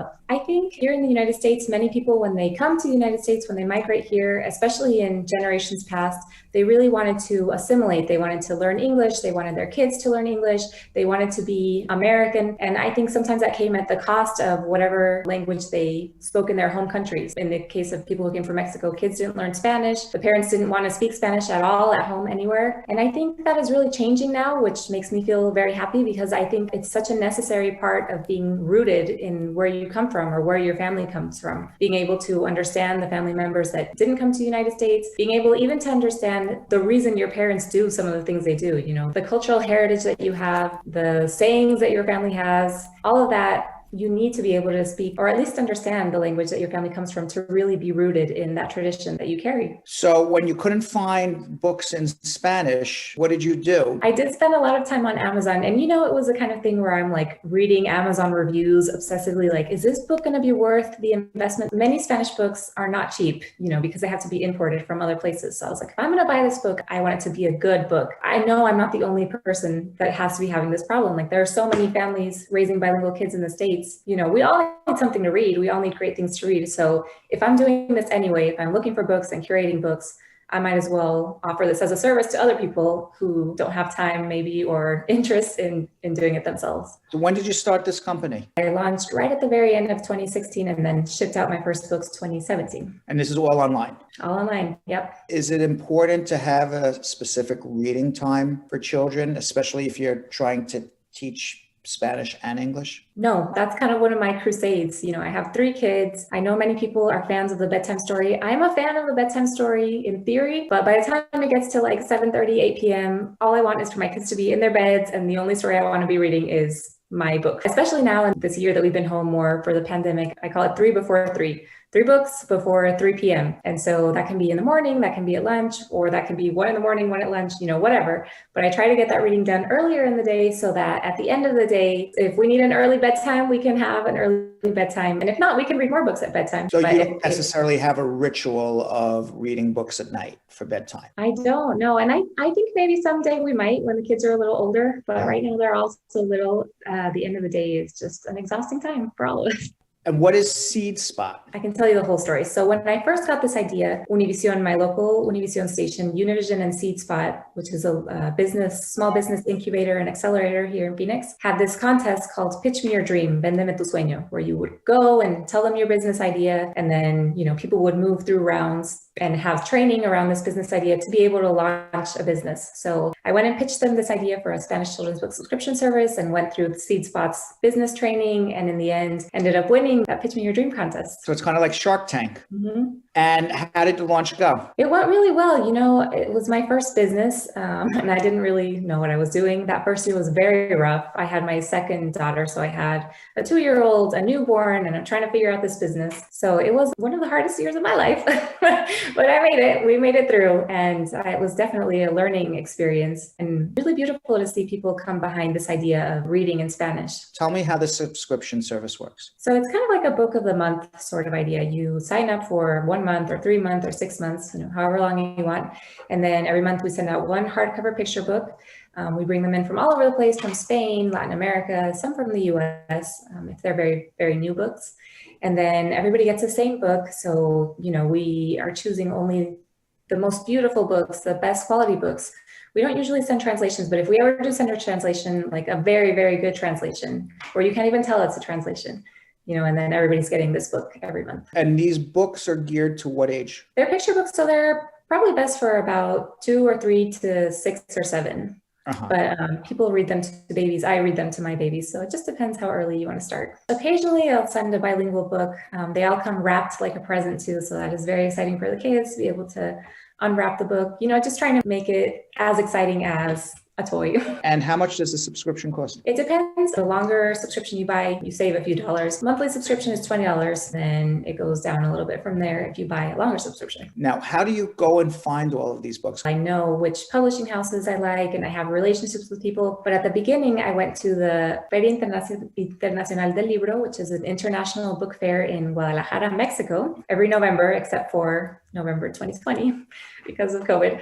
But every year it's just a massive, it's in a huge expo center, and they have, you know, publishing houses from all over the place. And so I would go there and spend a few days there and read a massive amount of books, and then kind of figure out which ones I would be sending and see if I could source them, if I could get them shipped to the States from wherever they were from. What are some of your favorite Spanish children's books that you're going to recommend? Some that are very easy to find here in the States, because that's important too, right? I have some beautiful ones that are like hard to get here.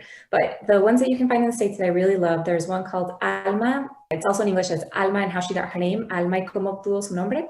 It's by Juana Martinez Neal, and it's just a story about this little girl who has a very long name, and she doesn't understand why it's so long. And it ends up, it's the name, like her ancestors, some of the names of her ancestors, and her dad tells her the story of how she got her name, and it's very beautiful. So that one I always recommend for sure. And then there's another one called La Siesta Perfecta, in English as probably The Perfect Nap, by one of my favorite publishing houses, Nube Ocho. And that one's just very silly. You know, books are so fun for kids when you can just be silly and they're funny, and you get to make snoring noises or sneezing noises. They're just fun to read out loud. Who are your clients? Most of my clients do speak Spanish, at least one adult. I always think it's so interesting. I have a few families where the parents are learning Spanish along with their kids. So it's not their native language, but picture books are a great place to start, right? Because they're short, so they're not overwhelming. Right. You have the pictures that kind of give you context.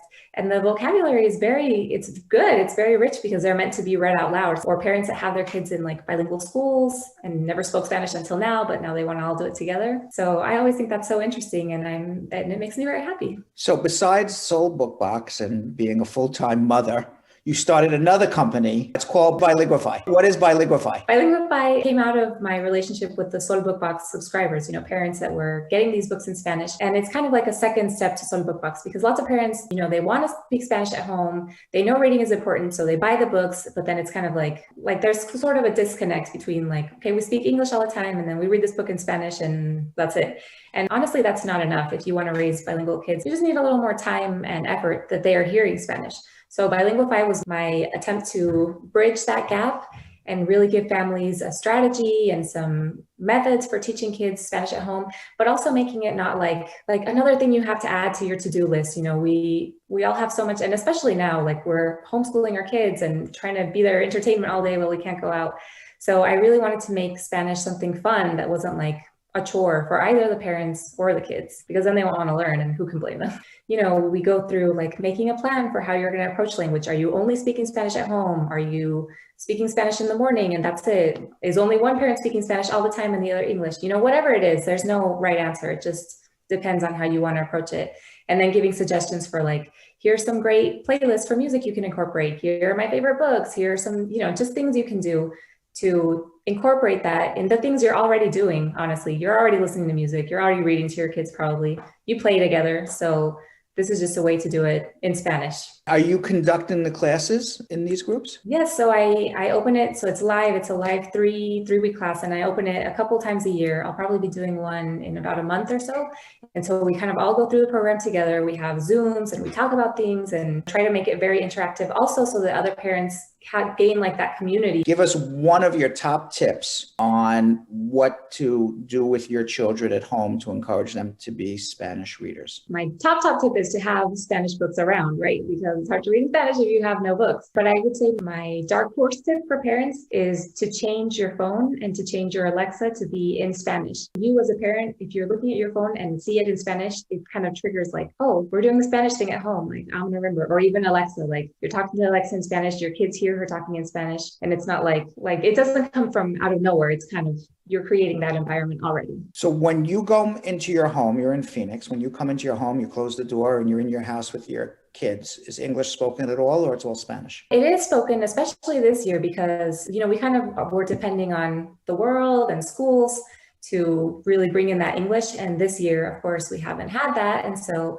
we've had to incorporate more English in our home, which has been new for us because it's always been, Spanish only. Where can people find out more about Soul Book Box and BILIGUIFY? Soul Book Box, we're online at soulbookbox.com, and then on all the socials at Soul Book Box, and BILIGUIFY is www.bilinguify.com, and you can find more about that there. What is your American dream? My American dream, honestly, especially as it concerns the border and as it concerns my kids that are being raised in the United States, is for a relaxing of the rules that keep some people out and some people in. That's an old version of the American dream for many people, and I don't think it corresponds with how we are now as a global society, a global economy, and as people who love, people on all sides of all the borders. So I don't know how realistic that is, but I know for sure in my family, the border has been a great source of tension, and I would love someday for that not to be the case. Thank you very much for coming on, Vanessa. Thank you so much. All right, let's get into 9 questions in 50 seconds. Social media speed round time. All right. You ready to do it? I'm ready. You ready to do it? I am. All right, 50 that's seconds. What really matters. So, well, we all got to be ready. Yeah, this is true. This is true. All right. Let's do it. Can asylees be denied entry at the airport? Yes. Can a green card holder file for their kids? Yes. Will pending U visas be eligible under Biden's reform? They're going to make more U visas available. Does placed in removal mean I am being deported? Means that they're trying to deport you. Can I travel outside the U.S. with a pending adjustment? If you have advanced parole only. Can a permanent resident file for an AOS for his wife and 2 minor sons? Only if they're in legal status. Can an asylee in the U.S. get a work permit? After 365 days now, new rule. Can you qualify for a green card with a removal order proceeding? You have to reopen your case first. Is naturalization the same as citizenship? Naturalizing is becoming a citizen. Woo! We are on a roll, man! And it wasn't just to get them, though. We are on a roll. That's right. We deserve some balloons today. Yeah. We deserve some virtual balloons. Right? The free virtual balloons. We deserve every last one of them.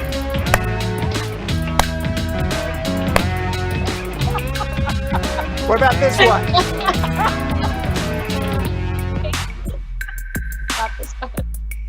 All right, comments of the day. Comments of the day. Let's sprinkle into comments of the day. Sprinkle out now. Julian's ready to end the show. Comments of the day. There we go.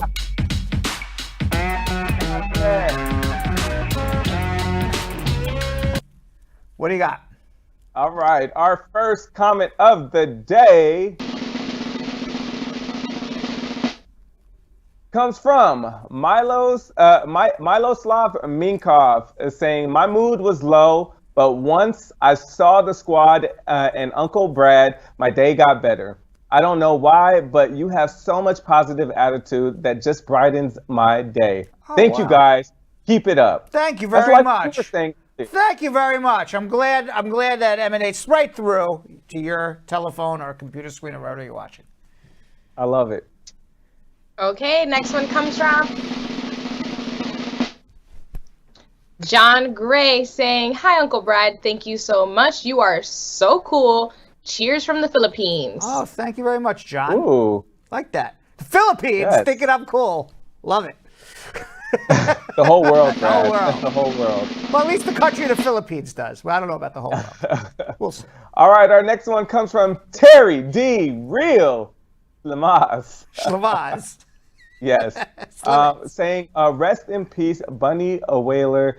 Jamaica has lost a legend and the founding father and last living member of the Whalers with Peter Tosh himself and Bob Marley. That's my schmooze for today. No. Yes. Yes. Rest in peace. Rest in peace. Yes. Okay. This one from Joan Ambitious Pal saying, Brad is so real. He is the best. Oh, thank you. Thank you very much. That's nice. And then we have one from Cristiano El Elion. I like saying Cristiano's name. Bradshaw Live, the best immigration show in the land. Make sure to share their live because Bradshaw Live is changing lives. Ah, that's right. Thank you very much. Very nice. Yes. And our we have more. Wow, lots of comments Yep. today. Okay. Lots. Oh yeah, we got love today. This one comes from Kimberlyn Burris saying, this show deserves so much more recognition. Professional, with class, and very reliable. # God sent. Ah, thank you. I agree. More recognition for everybody. More recognition for Yo-Yo. More recognition for Vanessa. More recognition for Julian, the TriCaster guy. The entire crew. And a little bit for Uncle Brad. We'll see you all tomorrow. Thanks for watching. So, Sam, as part of the production, we have to say this disclaimer at the end of the show. Do you mind reading it for me? Okay, but you know, Brad, I have to do everything around here. It's bad enough I've got to remember everything that happened on the episode from the previous day. Forget it. I'll do it. The proceeding was information only and not specific legal advice. Consult an attorney about your individual situation. Prior successful results do not guarantee a similar outcome in the future. To make an appointment with the Spar and Bernstein law firm located at 225 Broadway in New York City, call 1-800-529-5465. That's 1-800-529-5465. Easy to remember, 1-800-LAWLINK. That's 1-800-LAWLINK. Once again, make a call to 1-800-529-5465. And of course, link up with the law offices of Spar and Bernstein, located at 225 Broadway on the 5th floor. If I were you out there, make the call, make the link, make the connection, make it Spar and Bernstein. 1-800-LAWLINK. That's 1-800-529-5465. And now, conveniently located in Hartford, Connecticut on 1 Congress Street. Visit us in Connecticut or in New York at 225 Broadway. That's 1-800-529-5465. 1-800-LAW-LINK, 1-800-529-5465.